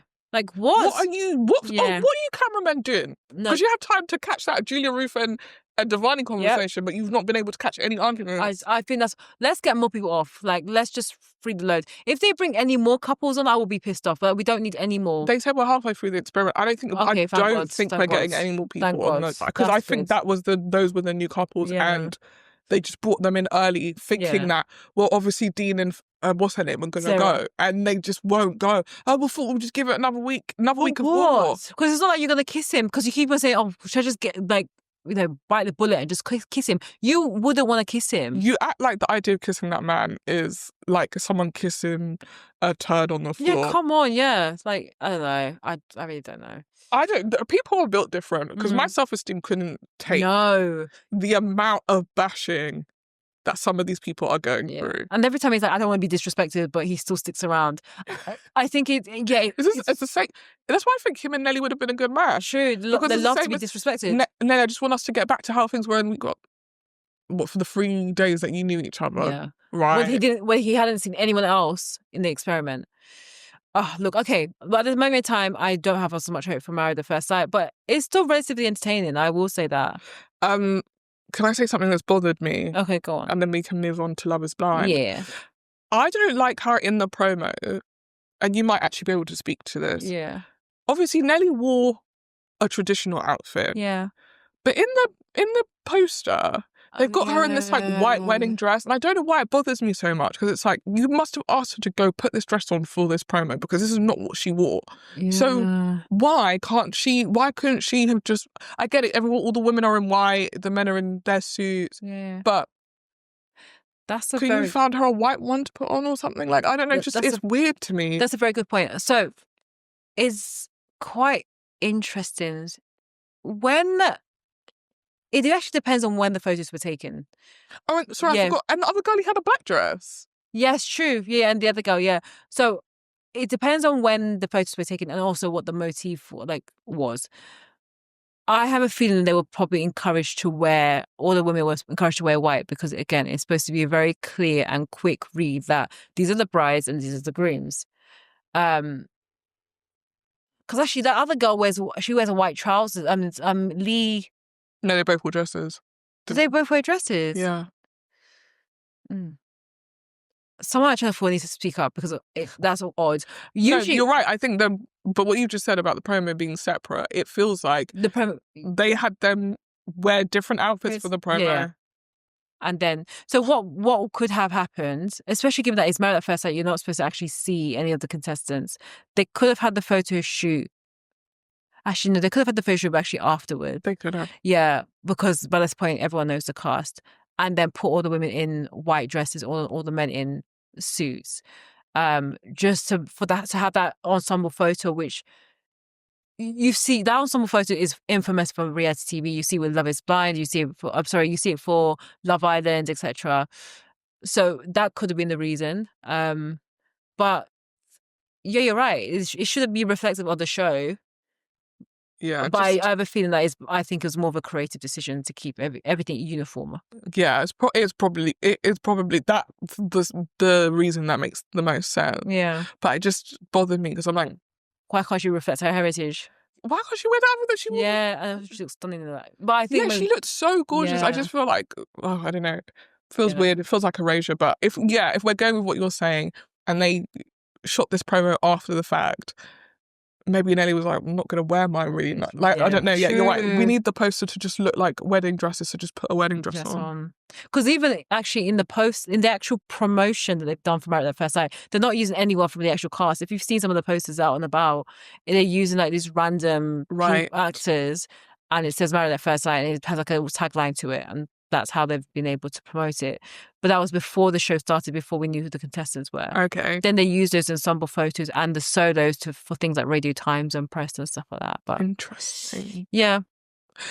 So, but yeah, I think it's time to actually go into Love Is Blind. Their poster was the two glasses. They've given up. Yeah. They said love for who? And they said Love Is Blind for what if you're blindsided or something along that line. So that should tell you where the series is going to go. They said this show is about watching messy drunks argue. Car crashes. If you don't want to, that's why they did the glasses. Yeah. Because they said you're about to watch people have the dumbest conversations you've ever seen in your life, drunk, who, if you've been alive for more than 30 years, you know that once you reach a level of drunk, there is nothing useful in conversing with a person. Yeah. Who the hell thinks this is a good time to be like, where's your head at? Do you I feel like you're pulling away. Then you have a cameraman ready to go. But I love you, babe. I love you. I love you. But you don't love me as much as I love you. It's like, oh my God. Should we get into it? Yeah. Let's do it. So. Love Is Blind, new season. Series 9. In Denver, Colorado. Yeah. And we very quickly learn two things. One, I honestly feel like this is the season where they gave full reign to the editors and said, do whatever the fuck you want. Because some of the things that we see this season, we've never seen in any season ever. Agree. And I just found you could see it in those rambling conversations. I feel like they would have cut those ages ago. And they said, nope. I'm staying here. Yeah. I'm going to zoom in on your phone. I'm going to be like, who you texted? They're in people's business. Yeah. The little side thing that Joe does at the hoedown where he's like, yeah, Nick, what can I say about Nick? He's not my kind of guy. The thing about Nick is that he just, That was, I don't know, the most candid piece of TV that I've seen on the Love Is Blind history. And that is the problem with Joe. He's great TV. He is. Cannot articulate. Horrible part. No, cannot articulate for crap. I mean, he cannot finish the sentence at all. The fact that when he walked off, he couldn't even articulate why he was walking off. He was like, the way I'm feeling, I've got to go. I walked off straight away. Mind you, we all know you don't want to marry this girl. You didn't want to marry this girl from the minute when Nick Lachey asked you how you feeling about the whole, getting ready, finding your suit. How do you feel about your partner? Could not even answer. Bear in mind, that's the second time. Yeah. Who's done that? Second time, yeah. Crazy. You are now officially a runaway bride. Yeah. Runaway groom. When the episode said the runaway groom, I was assuming it was Nick, but then I was like, no, he hasn't run away. He literally said, I'm not happy. I thought we were going to get to a wedding. Yeah. When they said runaway. I thought we were going to get all the way to a wedding and see someone leaving at the altar. No, this guy said, I'm not even going to put on a suit. No, you're not going to trap me. I can't even get the trousers on because the woman was like, oh, do you want the trousers? You want to put the tie on? As soon as, I'm just going to... He said, it feels like a noose around my neck. I know what you're trying to do and you're not going to get me. Honestly, that was classic TV. Like, again, the only time when I've seen that kind of scene where people are struggling with their outfit was with, what's his name? The black guy that married the black woman. In that one of their surnames are Brown. Yes, we do this every single time. They're one of my favourite weddings that I've seen in Barb, Lauren and Cameron. And when they got married, the guy was freaking out because his trousers didn't fit him properly. And he was like, I have to go and see a tailor right now. But yeah, that's the only time when I've seen issue from a tailoring perspective. This guy Joe couldn't even put on a tie. He couldn't put the tie on. He looked like he was going to vomit. Yes. I thought he was hungover. Like, I couldn't work out what was going on. And then when he did the interview, anyway, should we just start with Joe Madison, actually? Yes, let's start with them. So, Joe Madison hit it off in the pods. Yeah. Alarm bells start to ring at the reveal. Yeah. Because they have the reveal and Joe is just like, what? She's like, oh my God, you're beautiful. He's like, yeah. I want to see your cute butt. He hasn't got a nice butt. He said, I just wanted to say that. This is so different to being in the pod. I can't connect your face with your voice. And she's like, in a bad way? He's like, no. That is the biggest red flag. If you watch any season of Love is Blind and they say, I can't connect the voice in your face, it means that they think you're ugly. Yeah, it means that they thought you was holding them out. It's Jess from Love is Blind Series 1 saying, go sit in the cupboard. Iconic TV. Go sit in the cupboard and talk to me there because I'm confused. Because I was attracted to that guy and I keep on seeing your face and hoping something will change. I'm like, who the fuck is this? And it's still not going on. It's not for me. And it was Tiffany and Brett who's what I was talking about in terms of the tailoring issue. So yeah, they're kissing. He proposes to her. His energy feels very overwhelmed, right? Yeah. If you wanted to give him the benefit of the doubt, it's given overwhelmed. But Madison is really, really happy. They go to Baja. So essentially, sorry, before you jump in, one thing about Madison is that she has a condition where her vision is basically impaired and that it's a degenerative illness, which could mean that she could potentially be blind in a year or over time, she will lose more and more of her vision. So for her, this process was really important for us to find a partner that understands this and will be there to support her. Yeah. And also, someone made a comment being like, now Love is Blind is really getting very literal. And when she tells Joe this in the pods, he's like, oh, okay. Yeah.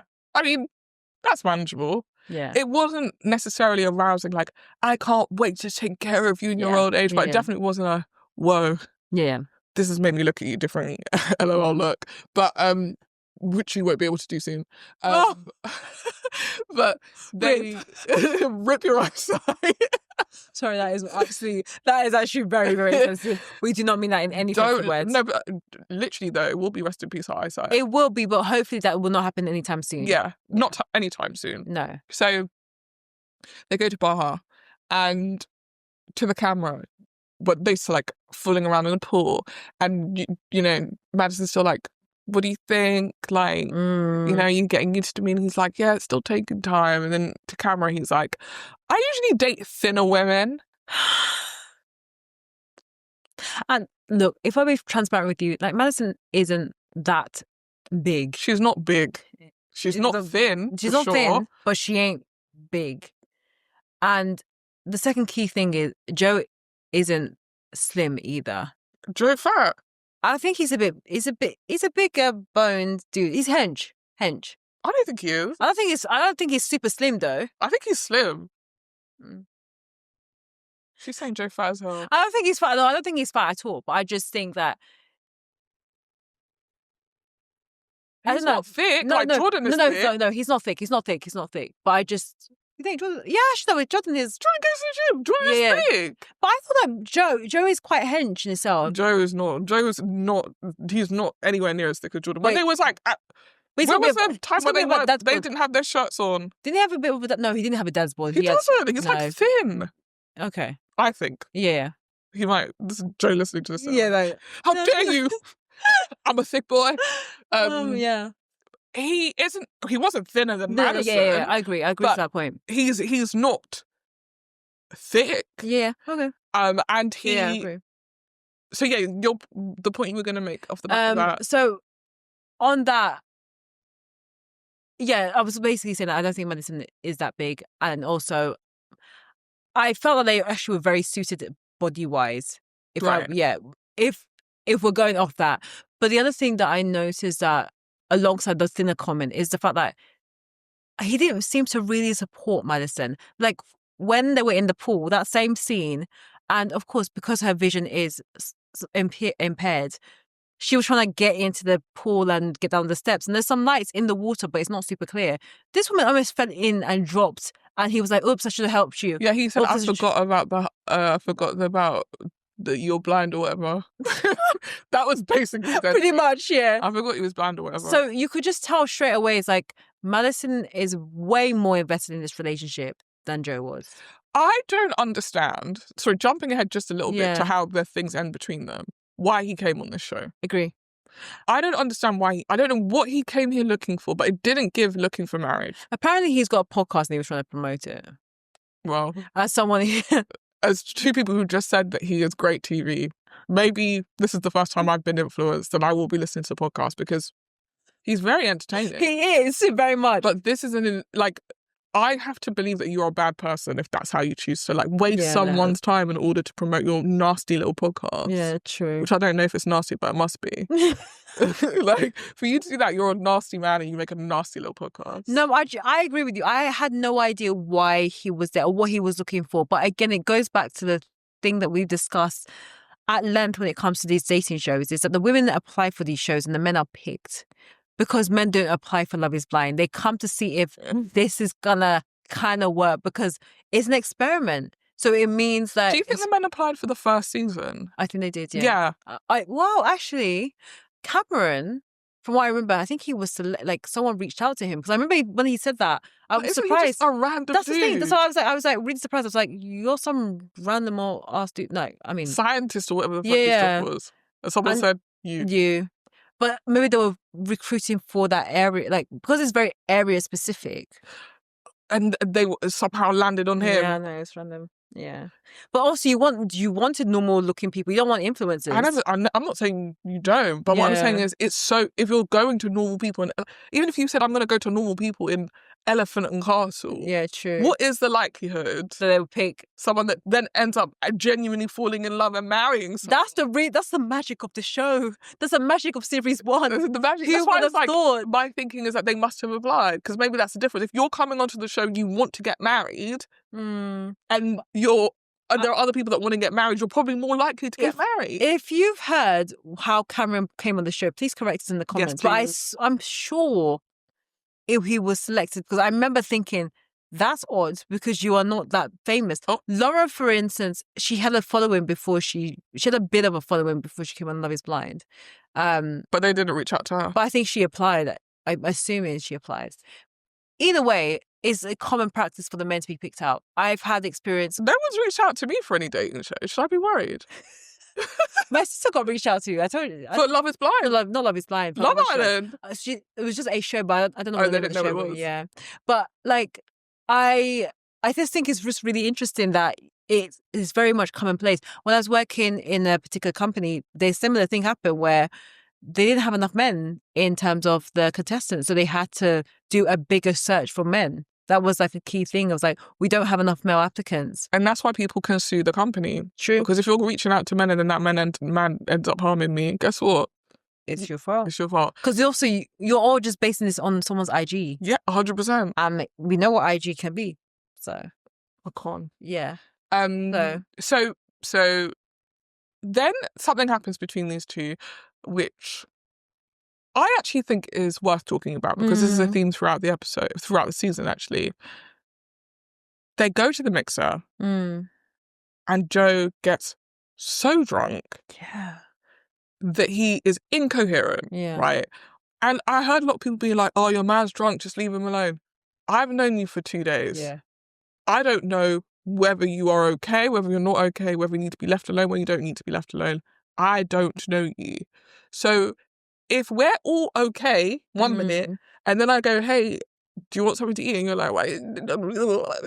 I'm going to be like, are you having a stroke? What the fuck is going on? And also he was completely ignoring Madison and just hanging out with the boys and being specifically Jordan, who honestly, a bit of a bromance going on between those two, which is cute. I like when men have friends, but equally like, I've got to go to the pub with my man and he's just on his friend. What? I didn't come here to watch you two smooch, so what's going on? Anyway, he gets so drunk, he's incoherent. Mads is trying to talk to him. He just goes, I'm going to go and have a nap, I think. And she's like, because you're drunk. He's like, no. Stevie Wonder could tell he was drunk. She's like, that was really weird, which it was. Yeah. Again, they don't know each other, right? So that's the first time she's ever seen him drunk. Anyone on the internet being like, I would just know he was drunk and leave him be. No, that's very chill of you. But I having been friends with someone whose partner used to get very drunk and become a different person, I understand why when she gets home and she starts to have a conversation with him and he's like, oh, you're already dressed for the day. Yeah. And she's like, what? And he's like, what? And she's like, I've come from the party. And he's like, the party was today? And she's like, what? And he's like, what? That was one of the more confusing aspects of the show where I was scratching my head, but I was like, should I just fast forward this? Because this is nonsense. I think everyone was like, she was being stupid for getting upset. I'm going to be honest. If that was me, I think I would have got upset. Yeah. Because I don't understand how you're... Also, bear in mind, you left the party in daylight. Yeah. It's night time. Yeah.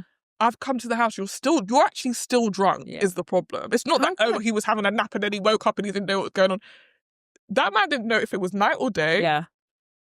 He didn't know whether it was the same day or the next day. Did you get dinner? Did I get dinner? Oh, no, I think he said something like, did you get breakfast? Did I get breakfast? I had a dinner at the thing we were at. Do you know what time of day it is? No, he was out. He was like, I just got up. He was like, yeah, no. You didn't just why'd you keep asking me? Why'd you keep asking me if I'm okay? Why'd you keep asking me if I'm okay? Because you're acting weird, dude. Yeah. And he's like, well, I'm not acting weird. Don't ask me. So then he's getting like worked up. He's not being aggressive or anything, but he's getting worked up. So then she's getting worked up because like, why are you fucking snapping at me for? I'm not the one acting crazy. You're acting crazy. She starts crying. I do feel like the crying bit, her crying, it felt like she was crying. No, she was crying and it felt like she wanted him to come up over and be like, I'm so sorry, babe, but you know that this person can't even hold a conversation right now. If you think he's going to be capable of going, my girlfriend's crying, I think she was hoping it would sober him up. Yeah, and that didn't work. It didn't work. No. So she sleeps somewhere else that night. Yeah. Anyway, we hear the resolution is they had sex and now everything's good. And again, as I say with all of these things, no resolution actually. Yeah. We've just had sex. And I think that's one of the issues I've had with the editing of the show. Yes, they have periods where the camera is prolonged on specific scenes, but also after the argument, we don't really see what the resolution is. Next scene isn't any. Yeah, that's true. Based on it's that usually argument, next scene they're just eating breakfast, and you're like, what the hell happened from between last night and now? Based on that argument, when Madison does her talking head, she says, I slept in the other room, but then he came in to the room in the morning and brought her flowers and they had sex and now everything's good. That's what she said. Oh, God. So, no, I don't think a conversation was had. I don't think any apologies were made. I don't think anyone tried to understand where the other person was coming from. And that's the problem. I think they said, he said, sorry for being a prick last night or whatever. And then she said, yeah, okay. And just licked the till. Literally. Bear in mind, you're not attracted to this woman. Yeah. But you're sucking fucking crazy. Yeah. We fast forward again. They're back in Denver. They're in the apartments. I don't know what spurs this conversation. Maybe there's like one of the meetups. Yeah. But they're back in the room, and Joe is like, "How are you sure that it's me?" And she's like, "Because I'm sure that it's you. I wouldn't have picked you in the pods if I didn't think it was you." He was like, I'm just not sure, and I don't know how. It's making me uncomfortable how sure you are." And she's like, why is this now turned into I'm the bad guy because I know I want to be with you? The argument escalates. She's taken off the ring. The way you're moving, I don't even want to get married to you now. Yeah. And again, this was one of those conversations where the camera was just on them. I was confused. Yeah. There were lots of conversations that happened in this series where I'm like, what is the problem? Like, how have we got here? But I don't think there was any context to show us beforehand, because I genuinely think the conversations start off fine and then just suddenly veer into, you're a piece of shit and I don't want to be with you. Yeah. They had that conversation. Somehow that's resolved. Families are met. This is one of the perfect piece of foreshadowing that we saw, because there was a reason why they included some of the segments and the conversations with the family. One being that, and I don't know if it was mentioned in the pods, but Joe was engaged before, and he was, they had got quite far in the engagement to the point where they invitations are going out. Exactly. And he was about to post those invitations. He paused and he broke off the engagement. Very much last minute, because for you to send out invitations, you're pretty much quite far along. You've booked a venue. Yeah. And the mum turned to him and said, it's good that you backed out before it was too late, but you're not going to last minute my child, are you? Or my daughter? And he was like, no. I was like, okay. And then this is the same woman who at the dress fitting was like, no red flags. And they turned the camera to Madison, because I was like, huh? I said, well, come on, watch the rest of this series with us, and you'll be saying, what red flag? Clown. You met him once. But that being said, we've met some guys once and we've known flag. That is true. And we've been pretty much on the money. That is true. So I think there's an art to it. I think there's an art of discernment that the girlies need to have. But that mum didn't have it. Maybe we need to start a service where we meet people's partners. Didn't we say we're going to do that before? Yeah. Did we? Should. Oh, like, no, the like speed dating type of thing. We should meet your partner. Before you like introduce them to people in your life, we should meet them. And if they don't pass us, then you know that, like, don't even waste your family's time. I agree. Because some people, I just feel like I feel like sometimes your family are just happy for you. They'd be saying, yeah, he seems nice. Nobody's actually, like you said, using discernment. No one's actually standing on business. Yeah. It's not clocking to them. Oh my gosh. It's not clocking to them. Justin Bieber, that was iconic. He is hilarious, honestly. It's not clocking to you that I'm standing on business. But that is also from the depth of frustration. It really, leave me alone. It really wasn't clocking to them. No, it really wasn't. Standing on business. Literally. Literally. So, but yeah. And funny enough, he ends up last minuting her. Lo and behold, and lo, as Jessie Wu says, here we are, who I love down, by the way. Yeah. She's problematic sometimes. Yeah, but I love her down.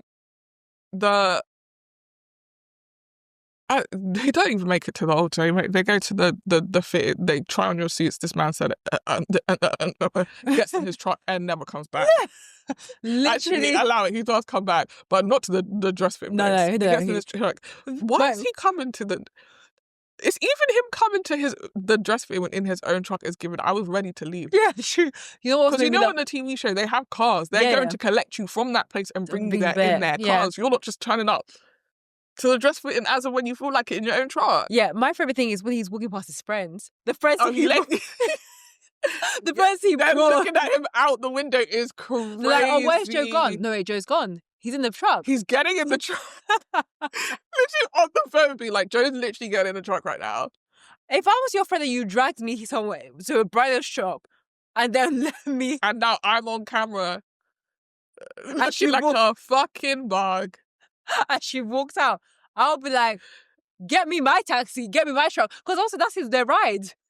What are you doing? I've been blowing up your phone. Bitch, stop. I'm out. I understand you're upset, but you're not leaving without me. At least give me the heads up, like, guys, get in the car, we're going. You're at the car, the producers are talking to you, be like, Joe, you can't leave. You're like, yeah, no, sorry, I need to go. I'm assuming he left and then maybe an hour later came and got his friends. Like, what the hell? No, I'm sorry, but if you leave Text me them, there... come down the road, actually. No. I'm at the bar around the corner. Can you just come? Like, I'm sorry, I can't be there. You made me come. That'd be what? I'll be like, get me my Uber. Like, Netflix, you pay for my Uber and let me go home. I didn't ask to come here. Yeah, exactly. But then if I'm Netflix and you guys all turned up in the truck, that's your problem now. About... Like, we were willing to pay you guys, but you were like, no. You wanted to come in the truck. We've got a ride. You wanted to come in the truck, so go home in the truck. We can't because the truck's gone. Contact your truck. I don't know why you're telling me. That's your boy. That's crazy. You're trying to get me to... That's your boy. Yeah, but... You saw how he talked to me when I went to the car. I said, Joe, where you go? He shut the door and drove off. So don't ask me.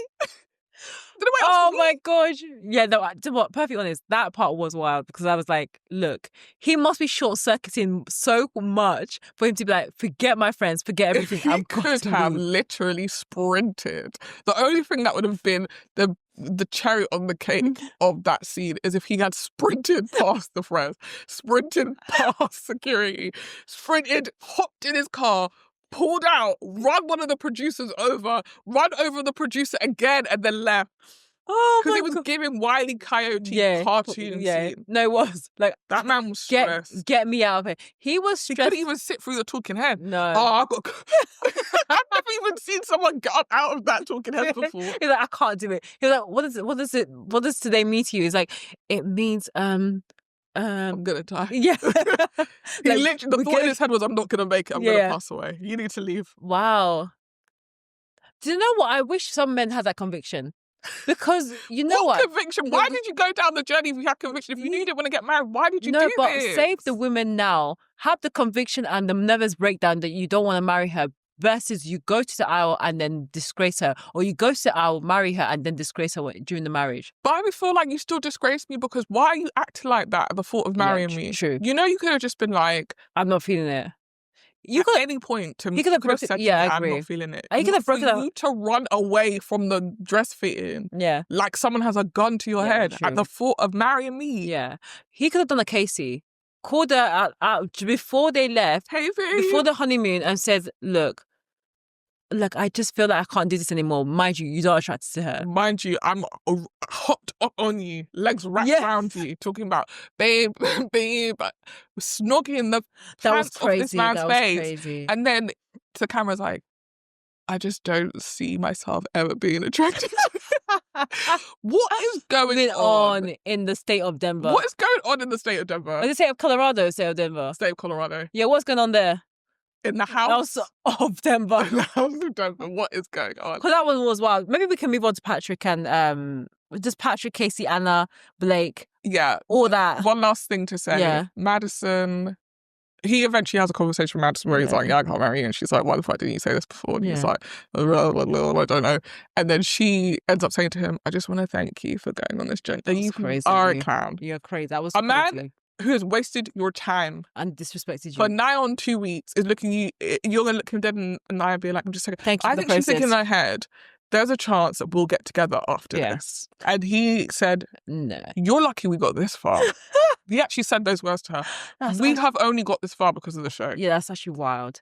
The thing is also, so if he hates her. He does. If you've seen Madison recently, so she looks different. She's lost weight, and apparently she developed an eating disorder after the show. Oh my God. Apparently. And that could be based on Joe's comments. That's dark. It is really dark. That's really dark. Because you're going to see her in the reunion and she looks slim. Slim or gaunt? No, slim. No, not gaunt, but slim. Okay. Yeah. But either way, I don't think they should even... No. If she's in the midst of an eating disorder, I don't know if they should even have her on the show. No, I think maybe she had developed one, but maybe she's like on the mend. But either way, it's still really worrying. It's dark. It is really dark. So, Casey, Patrick, Anna, Blake. Okay, I'm going to be honest, I skipped through a lot of this because I watched the Bachelor fan take before I watched the Pods episode. Again, and so I knew doing about Law's work constantly. Blake, Anna, Patrick of it all. The most interesting thing really in this situation is Anna and Patrick are Asian. Yeah. They both have grown up Asian in Denver, which is majority white, and have dated only white people and have often been the only Asian person in their friendship groups, in social settings. And so they've never dated an Asian person. Yeah. And in the pods they hit off. And they seem to really like each other. Once they hear that they're Chinese, like, oh, that's really sexy or that's really hot. I mean, some people would argue it's given, let's do our black love because we're on TV. I was so going to say that. Do you know what I mean? Like, I just don't imagine there's a world where you would never dated an Asian person and then you get on Love is Blind and you're like, oh my God, this is the hottest thing on the planet to me. Because I also don't believe, right? Go on. That it is nigh on impossible for you to find an Asian person to date. I agree. If that's what you wanted to do. I agree. So I feel like we will flock together. Birds of a feather and that. Yeah.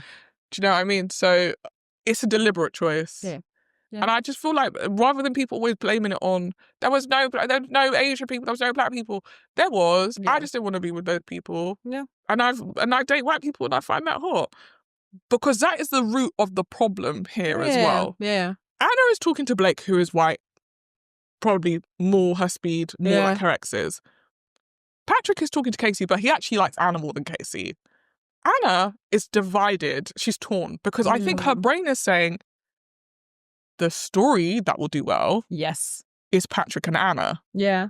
But the person I want to pick is Blake. Yeah. I don't want to make a decision that goes against myself in picking Patrick, but I know it's not going to play well to end up with Blake and then Blake breaks my heart. I'm leaving the show. She said she leaves the show because she missed her family. Sure. She leaves the show. I mean, she hadn't told the family that she was even on the show, so. So yeah, maybe they were really like, where the fuck is she? Yeah, like it's been 2 weeks you haven't heard from her. She leaves the show. Yeah. Blake, for whom Anna was his number one, finds out. I don't know why I said Blake like that, because I'm thinking about Drake. Yeah. Blake, Blake quits the show. Yeah. Which, respect, actually. If the person that you vibed with is gone, am I going to force it like Patrick? No. Patrick, however, does force it. Yeah. And the person that Patrick decides to force it with is Casey. Now, Casey did a bit of Asian fishing at the beginning, if I'm going to be honest, which is why all of this ended up being so crazy to me in there. My dad was working in Korea. Yeah. My sister this, my sister sings, and my dad sings in Korea. Wouldn't you assume that either A, that person was Asian, or B, that person has an affinity, has spent time? Patrick likes the sound of that. Patrick says he would. Patrick takes his time because he respects the sanctity of the Love is Blind experiment and doesn't want to say that he's Asian. Someone has to respect the sanctity of this experiment because it's pissing me off. But eventually he does. Yeah. And Casey's response is like, oh, okay. Silence was deafening. Honestly. She doesn't listen, I don't want to say that she doesn't say anything outrightly racist. Yeah. I'm not trying to malign her in this moment. But her response doesn't give, like if I was talking to someone, they were like, I'm Chinese and Cambodian, I'd be like, oh, that's cool. Yeah. Like, tell me more about have even a little bit of interest. Or question like, which parent is from Cambodia? Which parent is from Peru? Why is that important? That's just interesting. You're so adorable. Let's keep a conversation going. I don't want to talk about that though. Okay, well, what would you like to talk about then? That big ass. You see? That's where we're going to take her out places. That's how you would be in Love is Blind, like... But then he'd be like, how do you know I've got a big ass? I mean, I'd be goofing the whole time, but then when it came down to like, it's time to pick, I'd be like, as you know, you're my number one. They'll be like, you've not taken me, so you've not asked me a single question about myself this whole time. Like, babe, why are you moving like that? You know you're my number one. It's been me and you from the beginning. I've said, ask anyone. I'm so finished. I've said, like, I'm crying. I'm not a single I'm crying over this. Like, I've been crying all night thinking. Eye drops for the other... At the ready. The producers are like, why are you doing this? I'm like, what you have to understand, is I like to be fun. Oh my Lord. And I feel like once we meet each other, it'll work itself out. And then it's like... Doors open, I don't like it. Like, why did you bring this nigga here? You know I don't be liking him. Like, You guys set me up. Like, you knew when I was lying in the pod, yeah, you could have told me, listen, he ain't it. You let me do all those fake tears and now I'm here. Oh my gosh. Oh. Anyway, I'm going to force it. My parents really want me to get married, so I think I'm going to force it. Next thing, black screen goes right in. Oh, Marnie and Shoshanna left the experiment. So I would be one of those people there where they're showing like me and the guy meeting up outside the experiment, being like, I just really want to talk about I'm reaching out to a different person. Why are you bothering people that have left the experiment? Like, I just want to be on the show. I mean, it works for what's her face Exactly. and Zach and Bliss. Bliss and Zach. Yeah, they got married, they have a baby. Yeah, that could be me. It'd be like, I'm gonna be real now. Before I wasn't being real. The cameras made me nervous, but this is the real me, and I really want to show you the real me. I'm so done. So yeah, Casey Asian fishing. Yeah. And then Patrick responds that he's Asian. So he's like, okay. And then Casey. No, are we going to reveal the same thing? What the bit where Patrick is like, Anna's my number, kind of like, he kind of reveals to Casey that she's like number 2, Anna's number 1. And Casey is like, well, if we match up, I'm gonna go crazy on that dick. I'm gonna do the splits on that dick. I'm going to flip it and reverse it on that dick. When I say Patrick was heated and stressed, I've never seen a man rearrange his body so much. He said it's been 2 weeks. Yeah, he knows. It's if you watch Love Is My Series 1, where I think Lauren tells Cameron that she loves him and he's got a cushion, like, right positioned. So that made him No, I don't. Maybe it's not she loves him, but they were having a conversation and he had a cushion, like, right there. And he literally said it after the interview, it was to hide his boner. And Patrick didn't have a cushion, but we all know what was going on. But one thing I do think why she also brought that conversation, the sex conversation, in a very, very graphic way. And that scene that went on for way, way too long.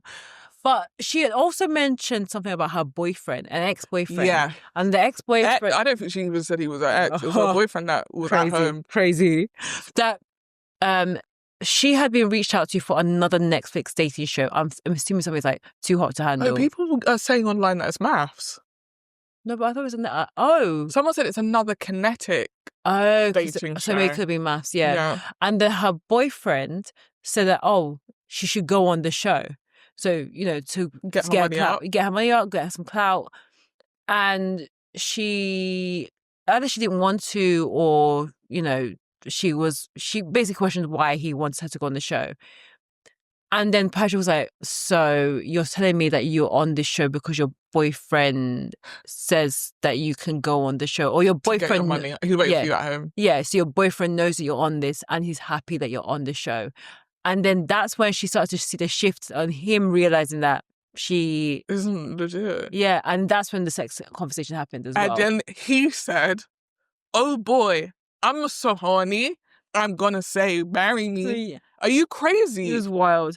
And then she said yes, and then the reveal happened. Doors open, she says, okay. I thought I was getting a K-pop idol. I thought I was getting any of the... what's the guy from Crazy Rich Asians, that guy? Oh, yeah. Him. Henry Golding. Oh, he is so attractive, yeah. She thought it was him. She thought she was getting Henry Golding. Yeah. And then she saw Patrick. And she got Patrick. Yeah. And she said... The thing is, Patrick isn't ugly. Sleep on Patrick. Yeah, he's cool. Yeah, he is actually tall. A bit big. Here we go. Yeah, okay, I'm done. Here we go. He's not you ugly. You are a body shamer. No, I'm not. Shaming the body. Did I just say that Joe had a really good body? He had a good butt. No, you didn't say he had a good body. You said he had a nice butt. That's all you said. And then you said he was fat. No, I said he was hench. Anyway, Patrick is a great personality. Oh. A great hand. She said uggo. She's saying you're uggo. That's crazy. Patrick isn't ugly. He's but not. Patrick He's not.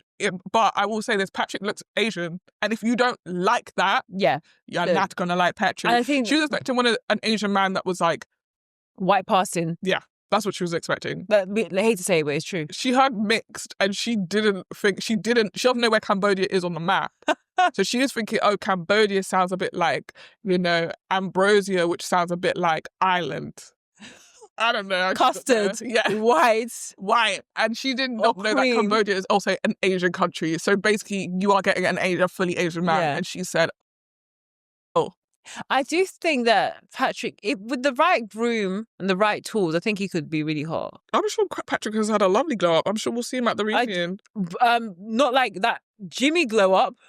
Jimmy looks the fuck good. Because my friend Marnie sent me the thing is I see. Don't out me to the public that I put you on Jimmy. No. I did. No, I saw the TikTok before because he was talking and I was like, his voice sounds familiar. Wait. So familiar. Wait, isn't that Jimmy? And then literally not too long after you sent me that video, I was like, bruh, that is Jimmy. And I'm going to have to go back and rewatch his season so I can remind myself why he is not the one. Yeah, he was. But he looks the fuck good. He looks good. He does look good. And then the voice?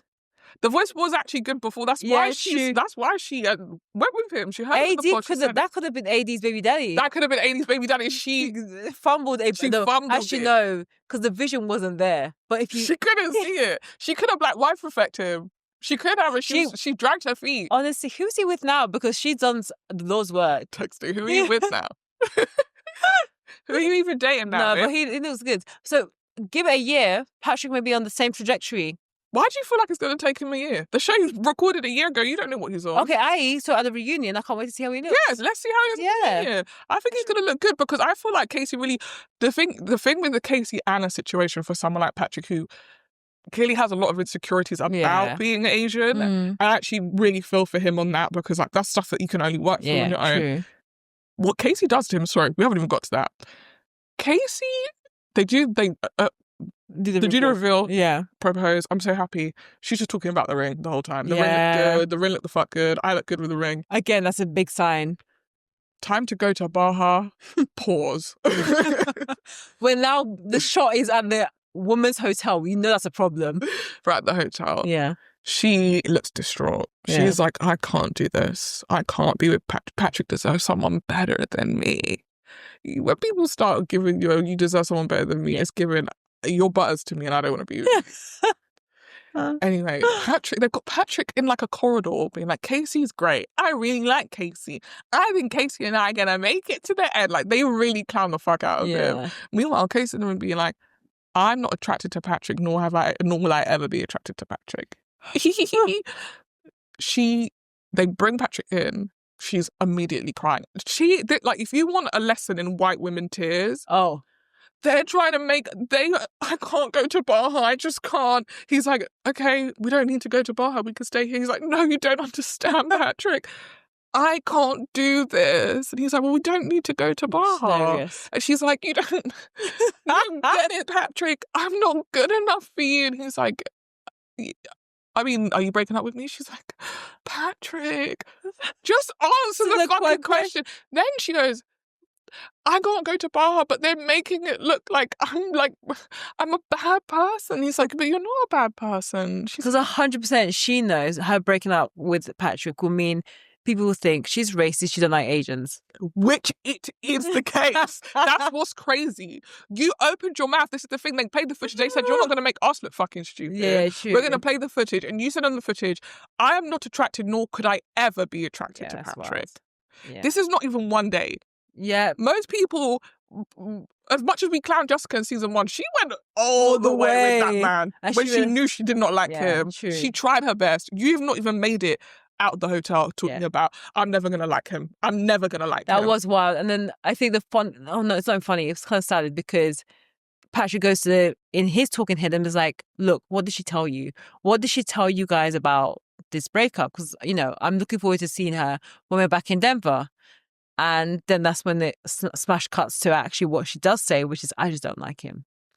She won't say, we're breaking up. No. She just keeps saying, oh, I can't go to Baja. I can't go to Baja. He says, okay, we'll talk in Denver. And she's like, no. And he's like, huh?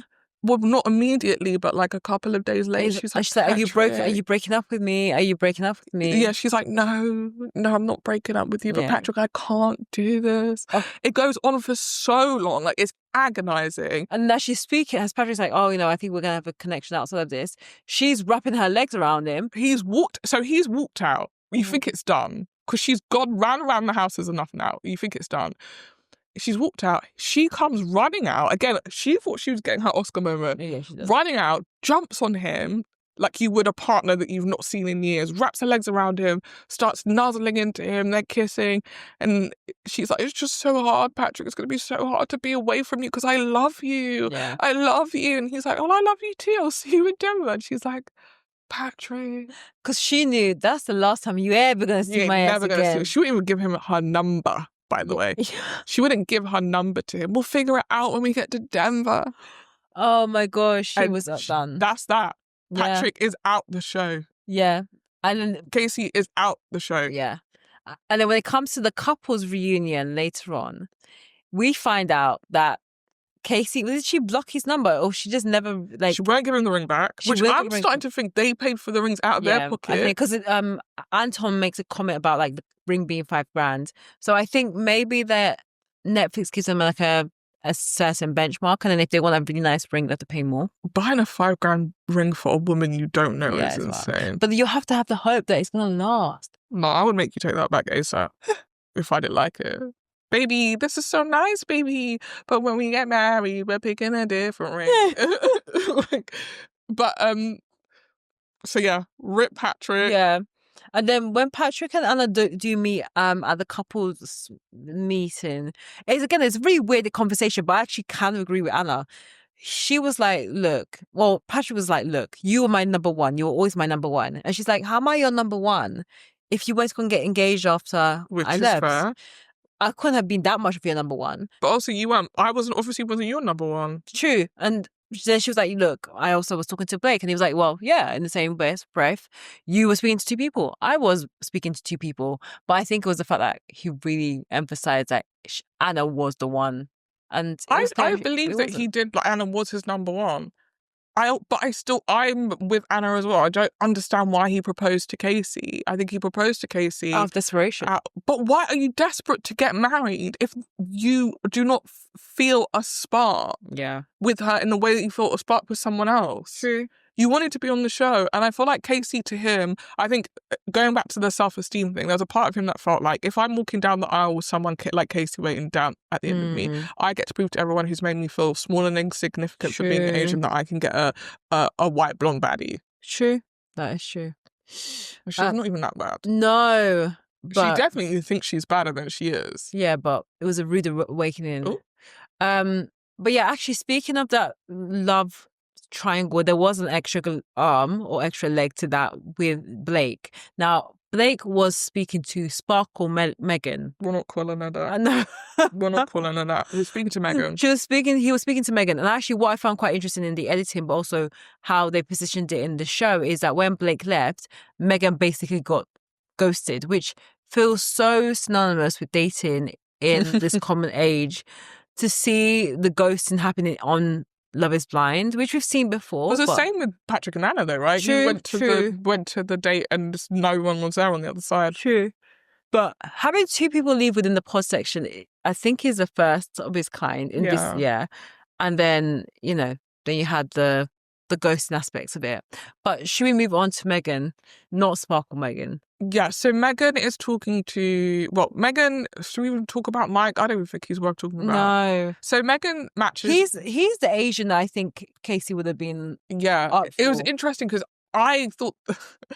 I didn't know they were two separate guys. So I just that is racist. No, there was definitely a point where I was like, from different angles, Patrick looks really different. I felt so bad. I was like, this is insane. There's two Asian guys. But have they even ever had two Asian guys?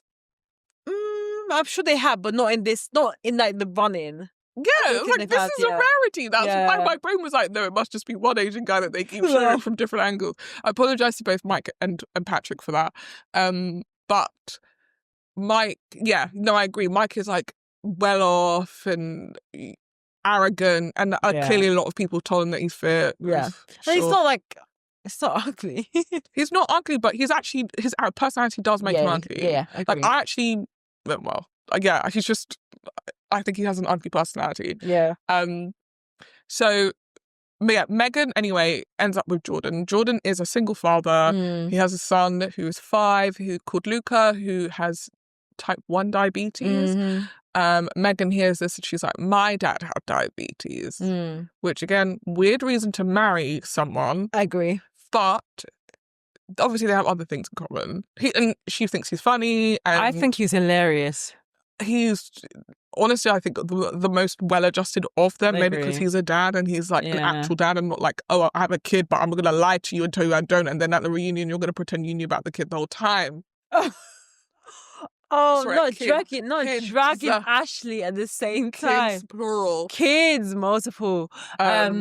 One of my favorite moments in the pod was when Meghan asked Jordan, do you have tattoos? And he was like, only a little one. And then winked at the camera. I was like, that is actually quite... Oh, of course, Shoshanna like that. Sorry, what was wrong? That's exactly a Shoshanna joke. That's so funny. Him showing some personality and then doing a bit of like breaking the fourth wall with us. Yeah, I like that. Because now you're on a date with him. Silly. I mean, he's trying to seduce you now. I mean, not with those tattoos, but yeah. No, you were seduced. You were seduced in the moment you went... I did do a little giggle. You're like, Jordan! I thought he was I thought it was really like funny and like witty and, you know, Jordan tongue-in-cheek. is such a British name to me. It's really weird that he's American. But also, I have a friend who's Jordan who's black. Jordan again? My friend Jordan that I used to work with. Who's Jordan again? The black guy. We are having a misconnection here. Okay, who's Jordan? Is a quote? Yeah. Show? Okay, I don't know. Yeah. Which show?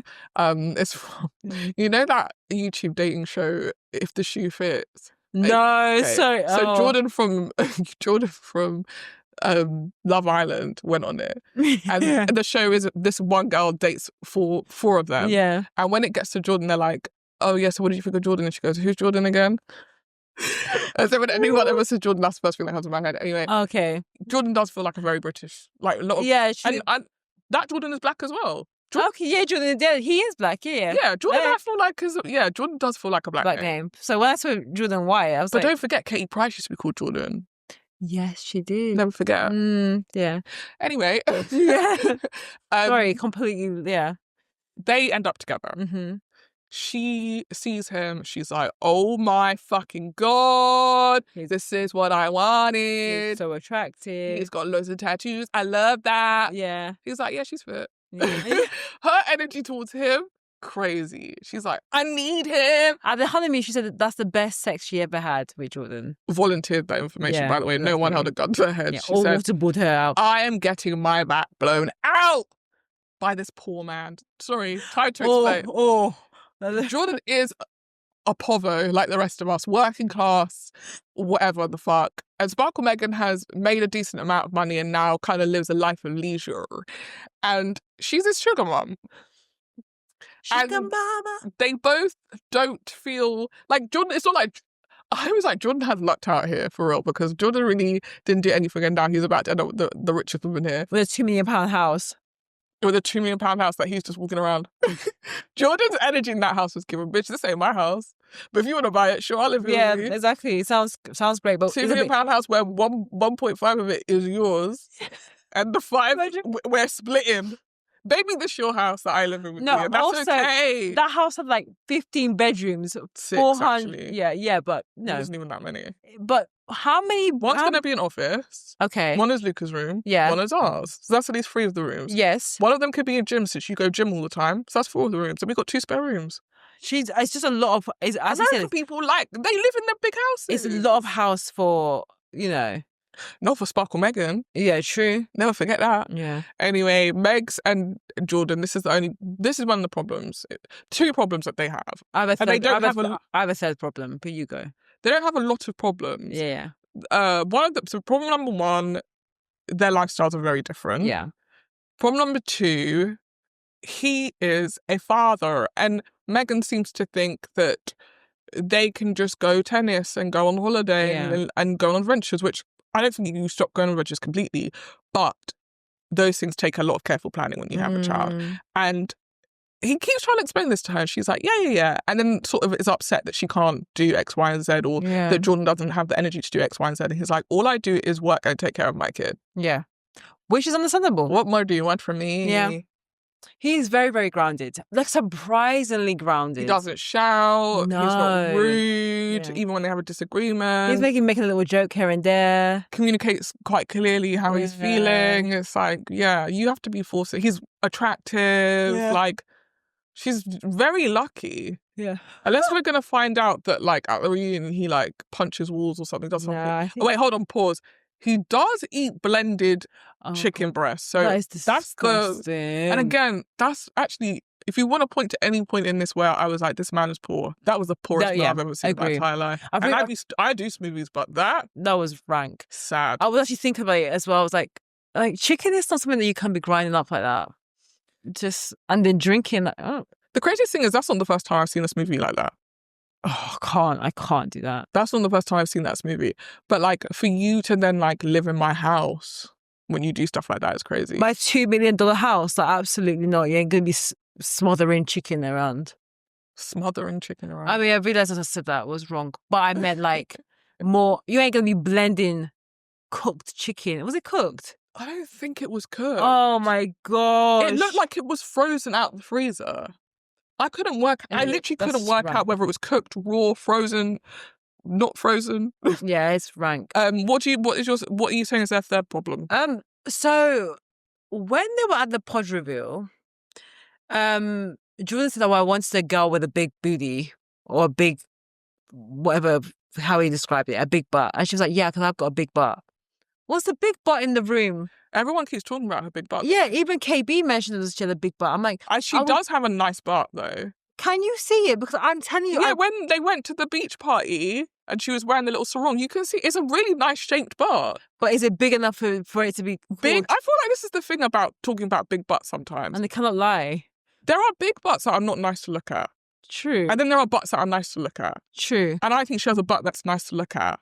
And so she's conflating that with, I've got a big butt because enough people have told me I've got a nice bum. Yeah. And people always assume when you say nice bum, you mean big bum. Big bum, yeah. Okay. I think she has a nice bum. I saw the cheeks. I said the cheeks are perfectly round. The cheeks to thigh ratio is right. Like, okay. It's cute. It's giving cute. It's very, her figure is balanced. Okay. Is it giving call the police? No. Okay. But you would have been able to see it from the front if it was giving call the police. Yeah. I know, yeah. Conservative. I just was not sure, and I had an issue with everyone saying she had a nice butt. Am I living in the same planet? Honestly, she has a nice it was butt. giving me like Pippa Middleton, like, oh my gosh, she's got an amazing butt. What? She had a nice shaped butt. But is it a butt that's worth paper, like columns in? For white people, yes. Yeah, I realise. The butt is You're low. forgetting that some people are straight up and down. When someone's got even a little bit of curve, call the police, call the police. You have to give those girls the props because they are a standout in that community. Yeah, true, but really, you need to come to an African wedding. Although, saying that, I've been seeing a lot of white girls with nice bums now. Same, so yeah, but it's called gym. It's called gym now. Yeah, some of you guys can't even really be claiming that no more because lots of girls have nice bums. But yeah, no, that was my third problem. And then the fourth problem would have been the chicken smoothie, but it's already been said. Should we talk about KB and Edmund? Yes, let's do it. So, how do we politely talk about... I'm going to let you start. What's his name again? Edmund. Yeah, how do we talk about Edmund? There's something really special about Edmund. Okay, actually, let's describe how everyone else has described Edmund. They described him as special, different, unique. What are the things that they said about him? Eccentric, I think. Those are the words they've used to describe him. A lot of people online have also added the words such as spectrum, autistic, and the list goes on. Neurodivergent or neurospicy, allegedly. These are all the words I'm going to add. As a person who now, I guess, is a member of the neurodivergent community, I can understand why neurodivergent people find it annoying whenever someone is weird on TV and someone goes they're on the spectrum. Yeah. What do you mean by that? I agree. What do you mean by that? Yeah. There are lots of people in your life who you know and who you don't know are neurodivergent and you wouldn't know. Yeah. Actually, a lot of people are neurodivergent and mask in a way. Edmund, we have no confirmation that he's neurodivergent. Yeah. There are lots of reasons why someone might be stunted in their development that don't have to do with neurodivergence. If your mum was doing drugs while you were in the womb, for example, And if you get taken into foster care, sometimes it's because your parents are drug addicts. So that's also an option. Like, we don't need to always go straight to, it's because he's just, especially given the fact that KB says, you act different on camera. True.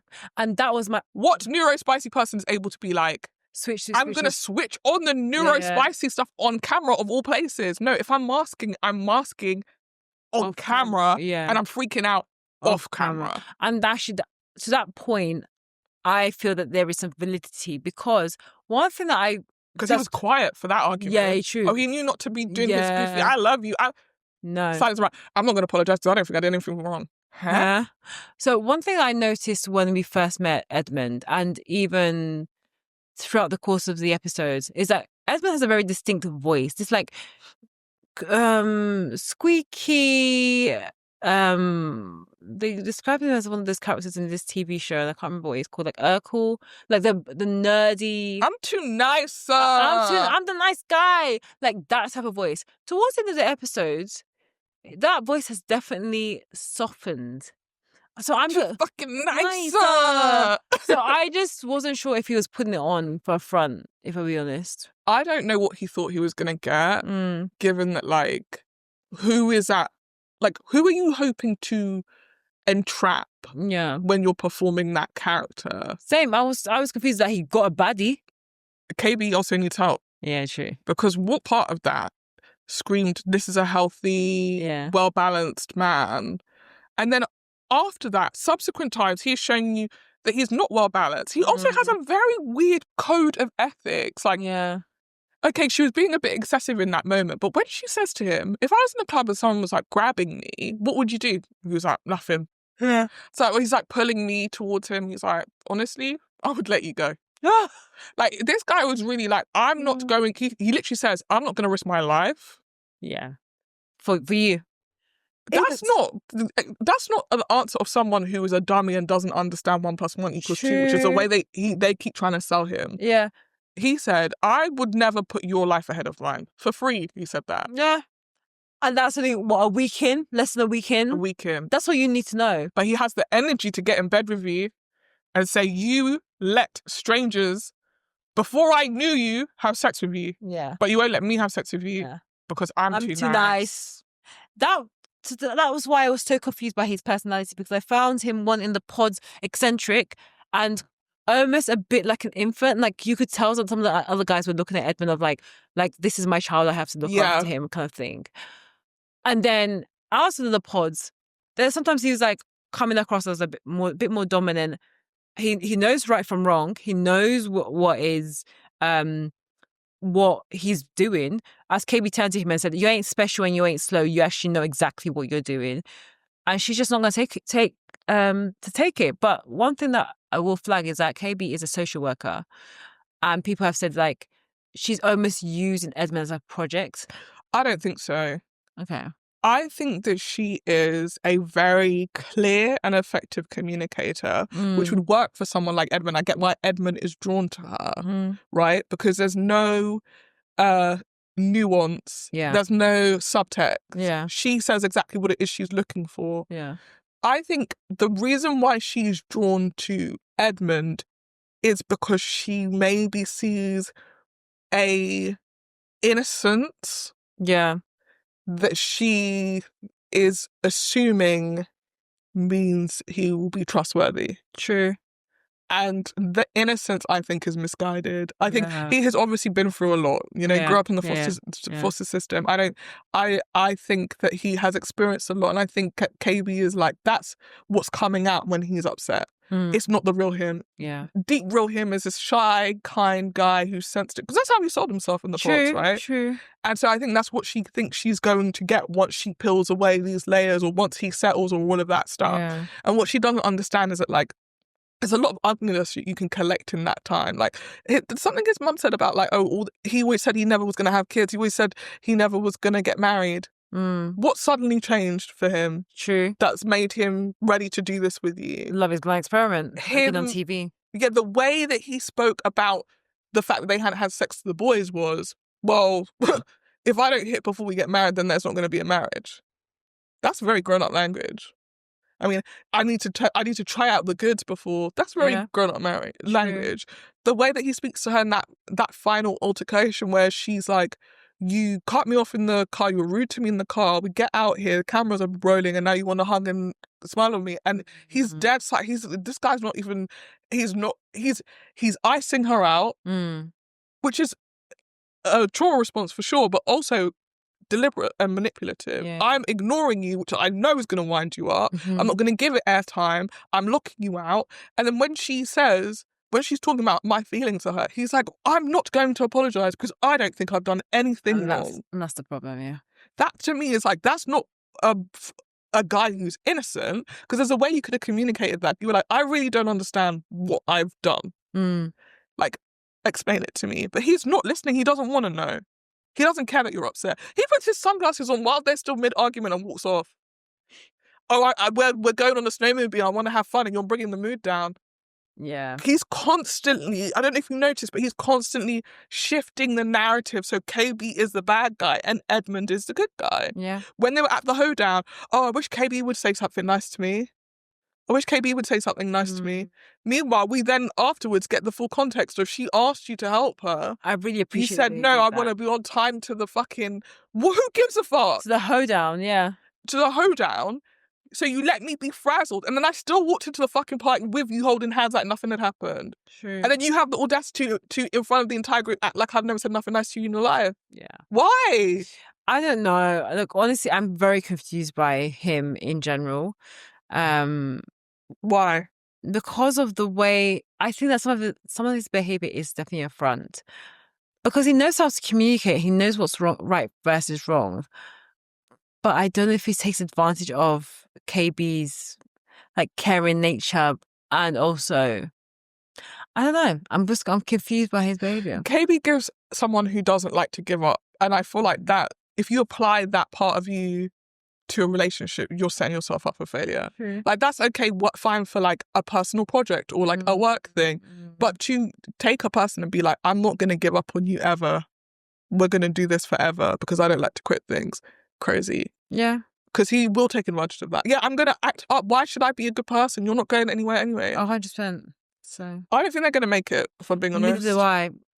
I think there has been a lot of footage from the beginning that they do make it to the altar. Yeah, it looks like it. But I think she's going to say no. I hope she says no. I just don't think it's going to work out like in the way that they would like. I feel like she's seeing something we're not seeing. Yeah. So it's not just the different characters. I think there's something else. And maybe that who he is off camera is why she's staying. Yeah, true. Like she's seeing something, because it's not making sense to me based on what we've seen. Why that there'd be any reason to continue this. So, I mean, I was surprised that she even accepted the proposal. When he was picking out that poem and he hops back to the outfit even he wore to the reveal.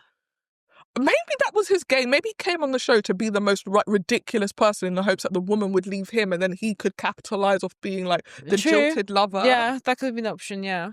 Because I don't, like, when they opened them pods and then she even acted like she liked it. Oh my God. Gosh. Yeah, I don't know. And no, I don't have as lot of And I love a bit of colour, by the way. Yeah, but that was too much. It was way too much. I actually honestly feel like he put it on to piss her off. Yeah. I mean, that's the same way when he came out in the suits and he was shirtless and he was like, yeah, okay, I'll try a shirt. But, I mean, he looks great, but for a wedding, let's be for real, it's not going to stand. The only thing that's funny in the bridal shopping period and the bridal wedding guest review, one thing that made me laugh was the friend. There was two friends. One was standing up, when KB came with her dress, was taking photos and like, wow, you look amazing. And there was another friend who just sat there quietly. And I was watching her the whole time. She didn't really give as much indication of her thoughts. She just was like there. It may have been the shyness of the camera, but I still feel like we're missing something, or we're missing KB's true feelings about Edmund, and I wish she would show us. But we may not find that out until the wedding. Yeah. Yeah. What about Ali and Anton? Alcoholics Anonymous for Anton. I was going to be like, what the fuck did Ali do? Damn. That was insane. For Anton only, that let me caveat. I really like this couple at the beginning, but I will say one thing: they got engaged so quickly. In episode 1, we got that engagement, and usually literally reveal and everything. Usually in episode 1, we would only get close to an engagement right at the end, and it's usually used as a cliffhanger for the next episode. But they got married like 3/4 of the way in. Mind you, they had like one conversation that we had seen. I was like, have we missed something? I literally have to fast forward them. I mean, rewind and be like, look, am I missing something? Because why are they still together? Why are they still getting engaged now? They need a couple more days. But, they were very, very quick. She's from Brazil. He's from somewhere in Eastern Europe. He's Russian. Okay, somewhere in Eastern Europe in Russia. Both have weird, interesting traditional values, but both learned English at the same age. Oh God, because that was one of the reasons why they fell in love. The themes are so thin this season. It's even thinner than previous seasons, honestly. I mean, the migrant experience, I'm sure, was very bonding. Like, True. It's not something I can relate to. I didn't have to learn English at 8. Like, I already knew it. That is true, but I don't know. Okay. Yeah. So then they go to Baja. Yeah.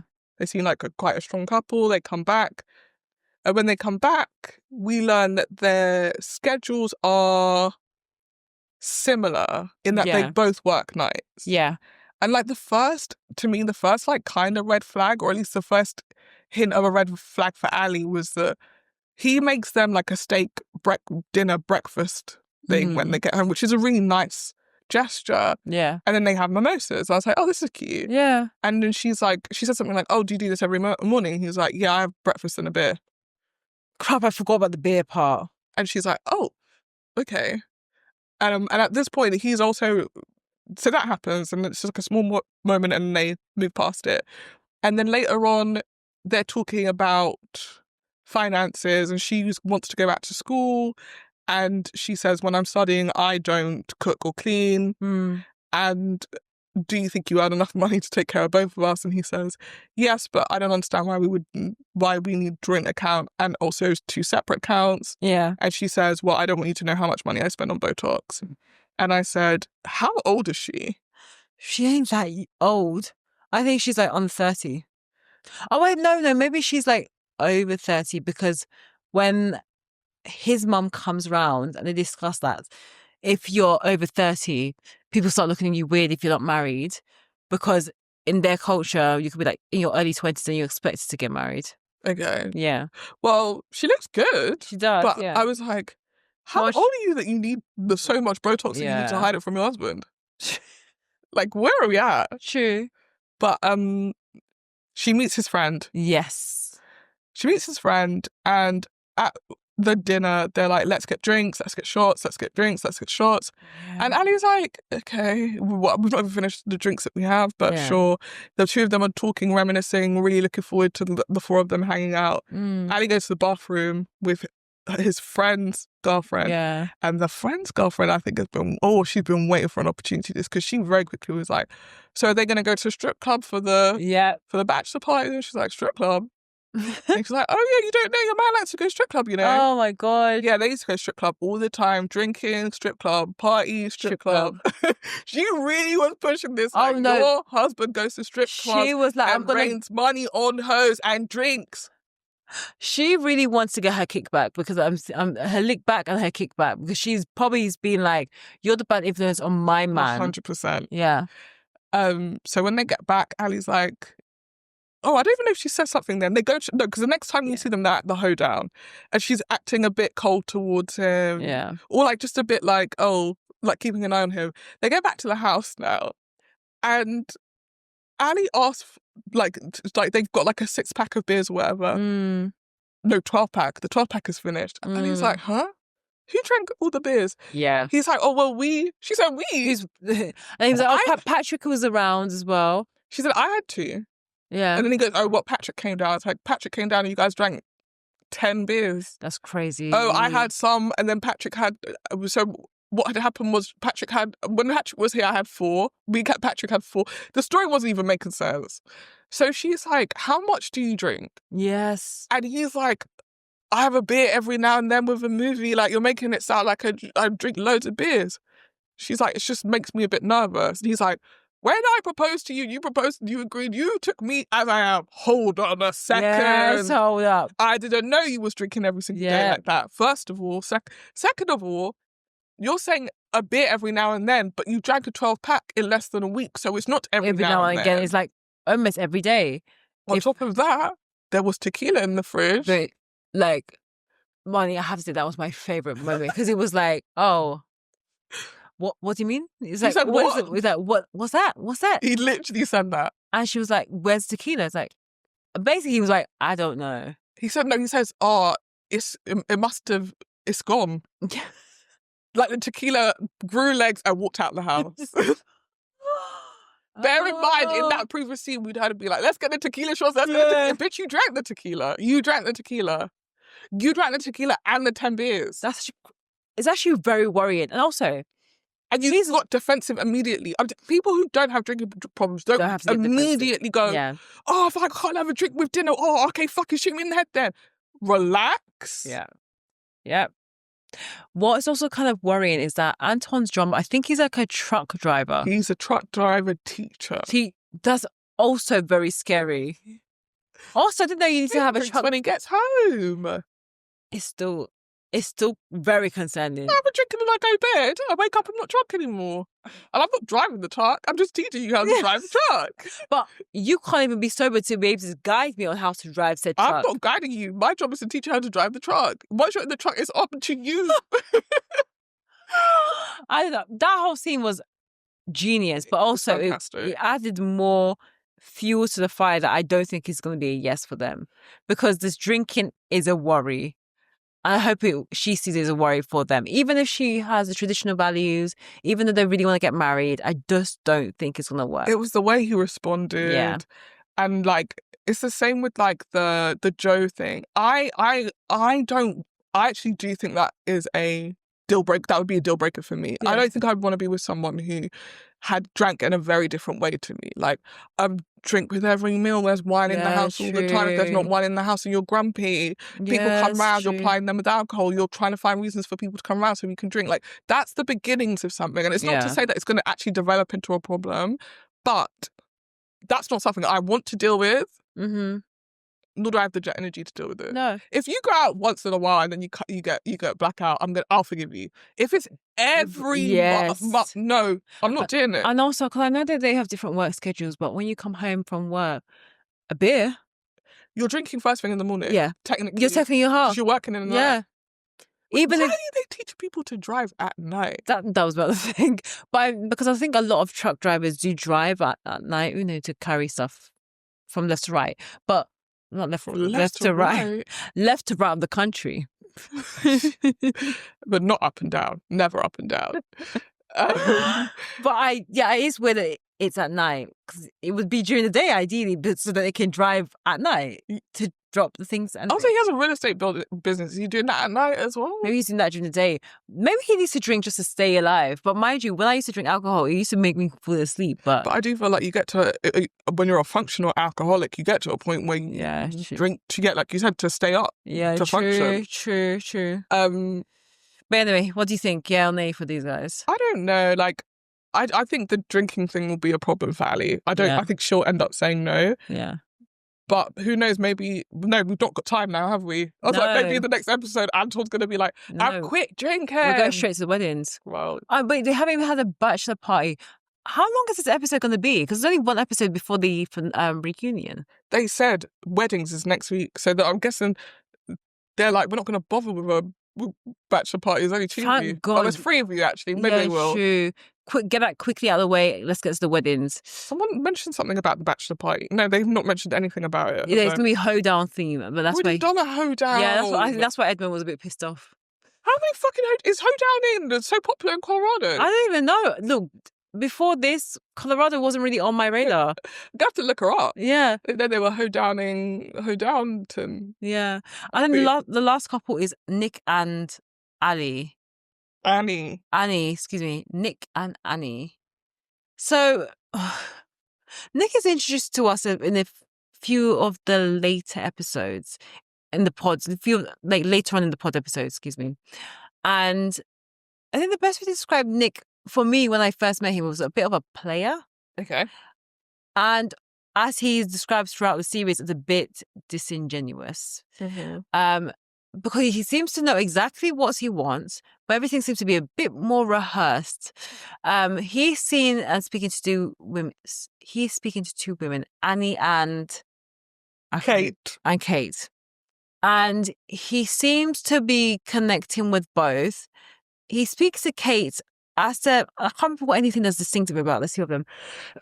Kate is not religious. Yeah. She never says that she's religious. Yeah, she's had some past experiences that's really shaken her mum faith. Passed away, or they had a family member pass in quite a painful way. Yeah. So there was that. But before she had talked about her religious background, he had told her that he loved her. No, she had told him before that. I mean, that's what I said. Before the religious background conversation with Kate, he had told her that No, Kate had told him about her religious background before he said that he loved her. Really? That's why she was so upset when he suddenly made a big deal about it, because she's like, we've already talked about this. Okay. And now suddenly you're back today saying, oh, I've had some time to think about it and I really, really care about God. Well, yeah. Yeah, okay. Yeah, she'd already mentioned that she was religious, yeah. So so he had told Kate that he loved her. He was also speaking to Annie. Now, Annie was also speaking to another guy called, I can't remember, but he was very attractive. Honestly, we got a bit on the problematic Brennan. side. Yeah, Brennan. He, so a bit more problematic. But they seem to connect him very well. He, and I think they gel so quickly at the beginning because they seem to have a very like similar outlook on life in terms of what they wanted, the family with kids. But Annie wanted to have the reassurance from him as to what exactly he wanted from the relationship. And every time I think it was either him or her that was like, how do you visualize our life, outside of the pods? And all he kept on describing was like how the front door of their house would look. Excuse me. Which was like, again, very superficial, but didn't really go into as much detail as to what does the facets of their life look like when they're together. So eventually, Annie was speaking to Nick and she decided, like, look, I'm going to have to connect more with Nick. They had this very interesting conversation about, one, LGBTQ issues, and they also had the conversation about faith. I think they were in two separate moments. The conversation about faith made it clear that actually they probably had a more similar view in terms of faith because she had faith. Like she had a religious background. She believes in God. And given that Nick had compared Annie basically to Kate, and Kate wasn't really on the same page with him around his faith, but Annie was, he was like, okay, no, Annie's definitely the one. And then he immediately broke it off with Kate. The conversation about the LGBTQ one was one, I was very surprised they put that one on TV, if I'll be transparent. Because he asked her about how she would feel if their child was gay. And I think the way that Annie presented it was I think she said it would be okay, but she knows that person will have a hard life. Yeah, she's like, they need to be informed about how hard it's going to be. Yeah. It felt like, or informed about the dangers of being gay. Yeah. And then Nick then brought up a story about how his mum thought he was gay because he was miserable at some time when he was a teenager. And then people have also used that story to be like, is this foreshadowing? Like, did your mum think about it? That he thinks being gay is a fad. Like you just grow out of it at some point. Yeah. Or maybe that's why he was okay coming on the show, because he's like, I've grown out of my gay tendencies. The things I've noticed over the last couple of seasons, either there seems to the contestants they're selecting, the locations there are, the conservatism of those regions, they're a lot more open about like their anti-LGBTQ plus stance, and I'm just more surprised that ended up on. I think the editors going back to what we said at the beginning, I think this season belonged to the editors, and I think they hated this cast. Oh, yes. I honestly do. I honestly think they left that in there because they're like, both of you are fucking awful. Yeah. People should know.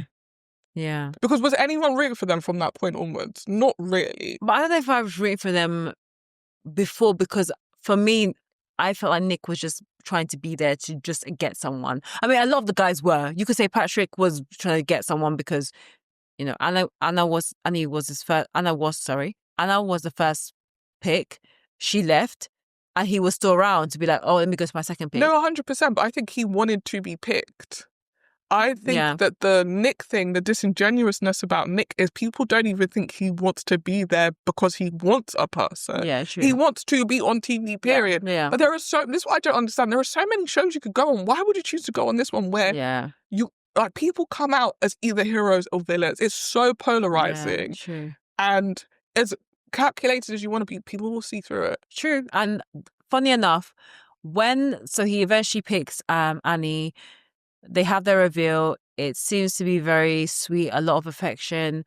They get to the honeymoon. Everything seems to be relatively smooth sailing, but you can just tell that people are not super gelling with Nick just throughout, you know, from the honeymoon to the cowboy hoedown and meeting the other singles from the experiment, that people just felt like Nick, one, kind of blindsided Kate because he had told her that he loved her.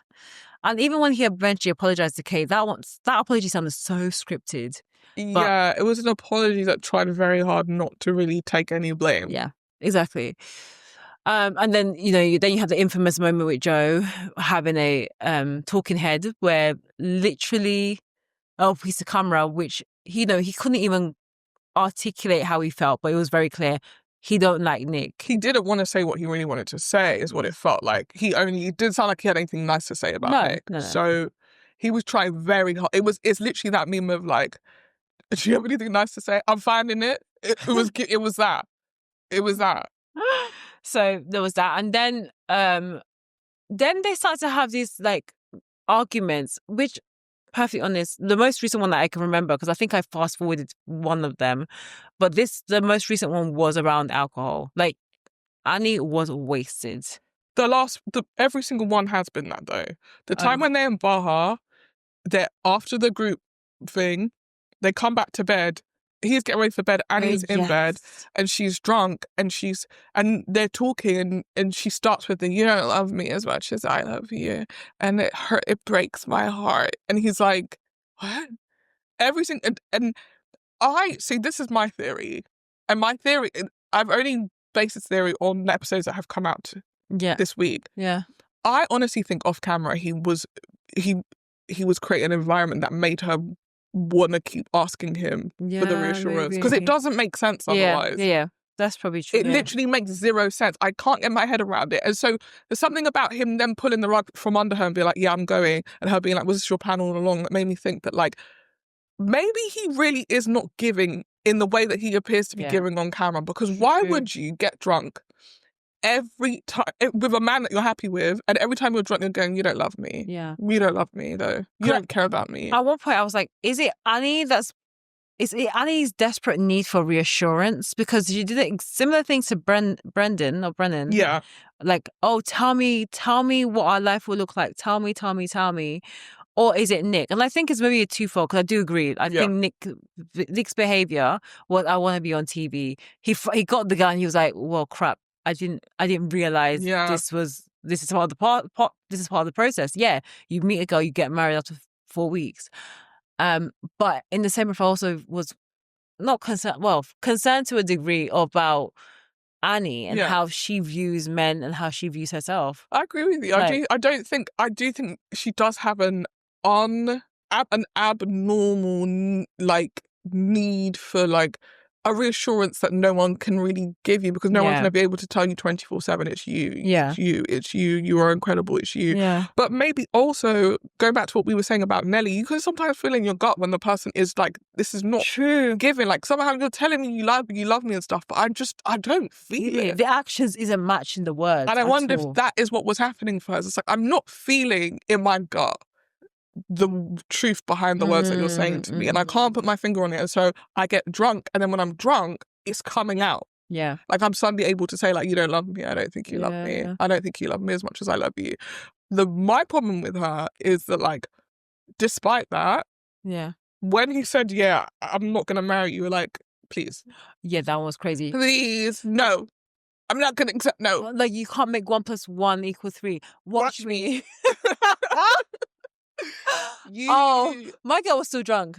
She was still drunk. Human man. Yeah. Stand up. To be a human man that looks like Nick. You made Nick look like the good girl. Oh, sorry. And he was a good girl. He's a size queen after all. That was a Freudian slip. I meant, like, he's a size queen after all. You made I wouldn't be surprised. When I saw him, I thought of Colton Underwood from The Bachelor, who was gay. He was gay, but because he was on that you know that show with Billy Eichner? Eichner. Yeah, the on the street. Billy on the Street. Yeah, Billy on the Street, and he's interviewing Colton Underwood, and he's like, well, you know, you could be the first gay bachelor. This was when I think he had just been bachelor, and he got engaged. He had picked someone, and years later, you know, he came out, and he's currently married to his husband. Well, he's married to his husband with a child. Well, he is currently married to his He's currently married, but currently implies that it's not going to be forever. Tomorrow he might not be married to his husband. So, and he got it exactly right. He predicted it as it was. So, yeah, I would not be surprised if the news does come out. Because there's something my issue with the Nick being gay thing is that, like, it's so in plain sight. Like, you know, it's so that denial is a river in Egypt. They're, like, talking about that. Even you telling the story about, like, yeah, there was a period of time when my mum thought I was gay. Yeah. To me, did that question need to be told? But also that maybe he was, like, preempting her, like, look, I look in this certain way. Can you imagine that? Just so you, like, I want to warn you now, when you see me, I'm going to think I'm gay. But it's not that. Okay, everybody thinks that, but it's not that. I love pussy. I think that may be it. Like, maybe that's why you told the story. Because I was like, why would you tell that story? Then, in the group chat, me and my boys are just talking about what our dicks look like. Oh, God. Oh, this is my virginity corner. This is where I play games. Oh, so, like, gosh. The crop top jumpers that he's got up in his closet, like, either he has been gay and is no longer gay. Yeah. Going back to what you said about being gay as a fan. Yeah. Or the call is coming from inside the house and he's doing a social experiment to see who would marry a gay man fully just marry a gay man. Oh, no. But I also think that he was never planning to say yes. Like, he was going to wait for one minor argument and be like, look, I can't do that. I'm unhappy. But the thing is, Annie gave so many opportunities for him to get out that he just said, you know what? That's why it didn't make sense. Yeah. She has actually said to you, you had ample opportunity to leave this girl if that was what was bothering you. And I can understand why those arguments were becoming quite annoying. Yeah. Because they really did feel like they came out of nowhere, right? And then also by this point, it was becoming the same argument over and over again. 100%. And then, like, a very circular argument where there was nothing he could say to reassure her in the moment, but she wouldn't stop. Yeah. Being like, you don't care about me. You don't love me. You don't love me. Like, it's not nice. No. And it is manipulative as well. So you can get what you want, right? I think, and you saw that with her true colours when that argument happened. What was she texting on her phone? Because the camera. She texted someone, hi, 90% sure the wedding's not happening. Oh, bruh. 90. Man, I told you I'm not going to marry. I'm 90% sure the wedding's not happening. He said, I'm unhappy. And then she's like, okay, let's pack our stuff. And then they packed and they left. Yeah, but then the whole time they're packing, she's like going through the stages of grief, being like, you know, first is denial. Like, no, you don't have to say yes to me now. You can say yes to me at the altar. He's like, but I'm not gonna say yes. I'm not gonna be at the altar. Well, you can say no to me at the altar. Why do you want him to say no to you? I mean, I took that to be she thinks that once he gets there and he sees her in her dress, he's gonna be like, whoa, I love her so much now. No. I'm gonna fly my family out here so I can say no. I'm gonna say no. And I've told you I'm gonna say no. Unless she's like, I really want to be on this show. I'm gagging to be on this show. Like, come on, she's gagging to be on the show. I mean, yeah, she is. But... Because I just don't look, and this is what I always can't get my head around. I can't imagine I'm telling someone I love them and them looking me dead in my eye and be like, love that. but I'm not gonna marry you. Yeah. And then I'm going to keep being like, please, please, please. Yeah. I'm not Come caring about on. the show at that point. Get me home. I Yeah. can't do this. The self-respect was missing in that moment. But again, I think it was right that he broke it up then and there. It's like with that. Do you remember that girl, the black girl, and that black guy with the little dangly plait at the back of his head? Oh my gosh, yes. The beautiful girl. I can't remember what her name is. Yes. And when they were going back and forth, it's like, what the hell is going on here? He don't like you. He doesn't like you. It really comes down to that. I've yet to hear from someone who said no at the old term, was like, but I love them and I'm still dating them. And if they are dating, it will always flop. It doesn't ever last. Because also you've embarrassed me. Yeah, true. And that one you can't take back. You've embarrassed me. No TT back. So yeah, those are all the couples. I think so. Yeah.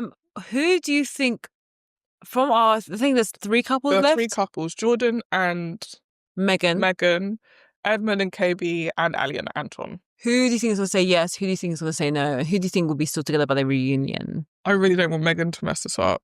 Yeah. I don't want her to hurt my boy. Yeah. But I feel like she does I think she's going to need some time to get used to this idea that she's not going to be jet setting around the world. Yeah. She's going to be a stepmom. So I don't know about them. Yeah. Ali and Anton, the drinking thing, I don't know. I mean, it might be just because they're on TV right now and actually once they're living together, it's not like he does have a handle on it, but we don't know. Yeah. And then KB and Edmund, I don't trust that man. No. I think it's a no all round. This may be the season where we get no marriages.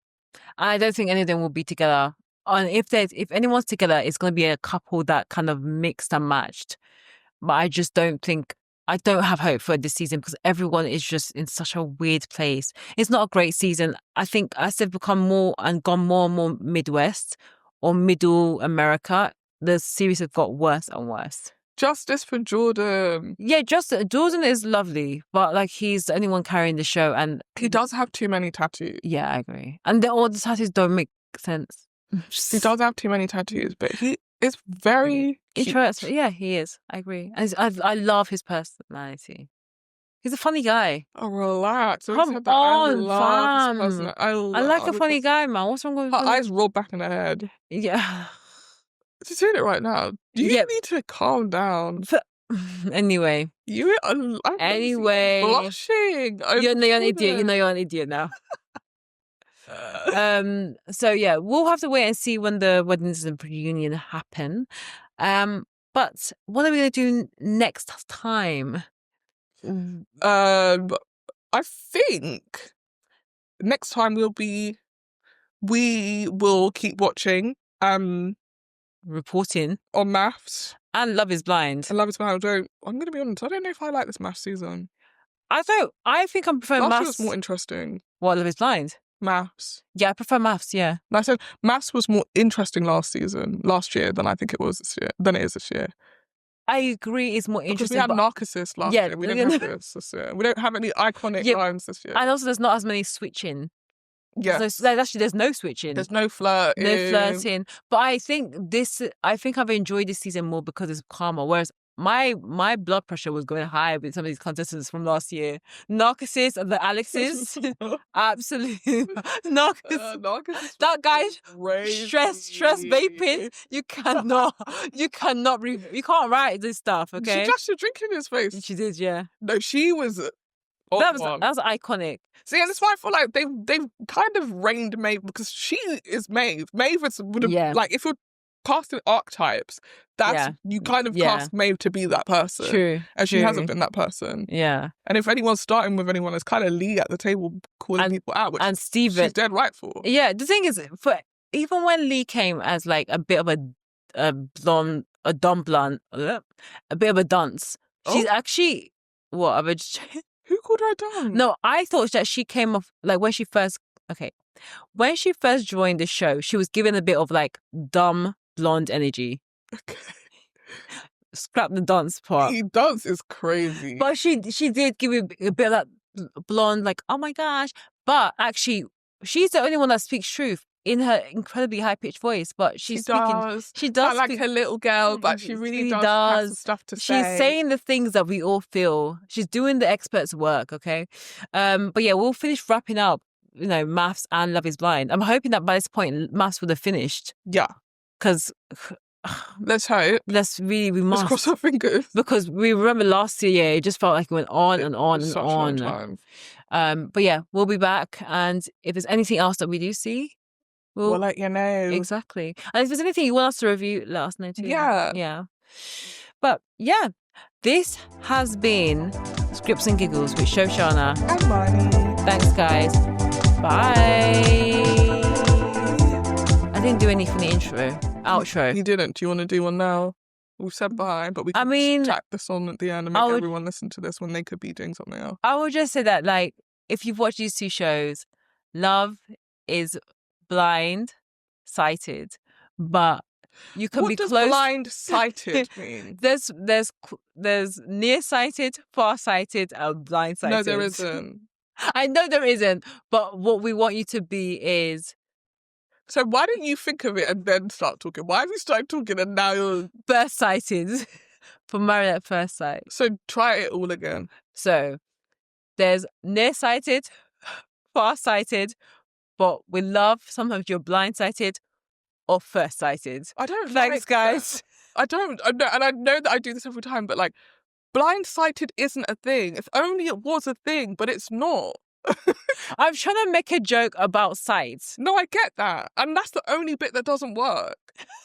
That's the only bit that doesn't work in the joke. I think what it's showing us is that when it comes to love, you need to use your eyes. Sure. Thanks, guys. Bye. Bye. I'm so sorry. You can open your eyes now. I hate that.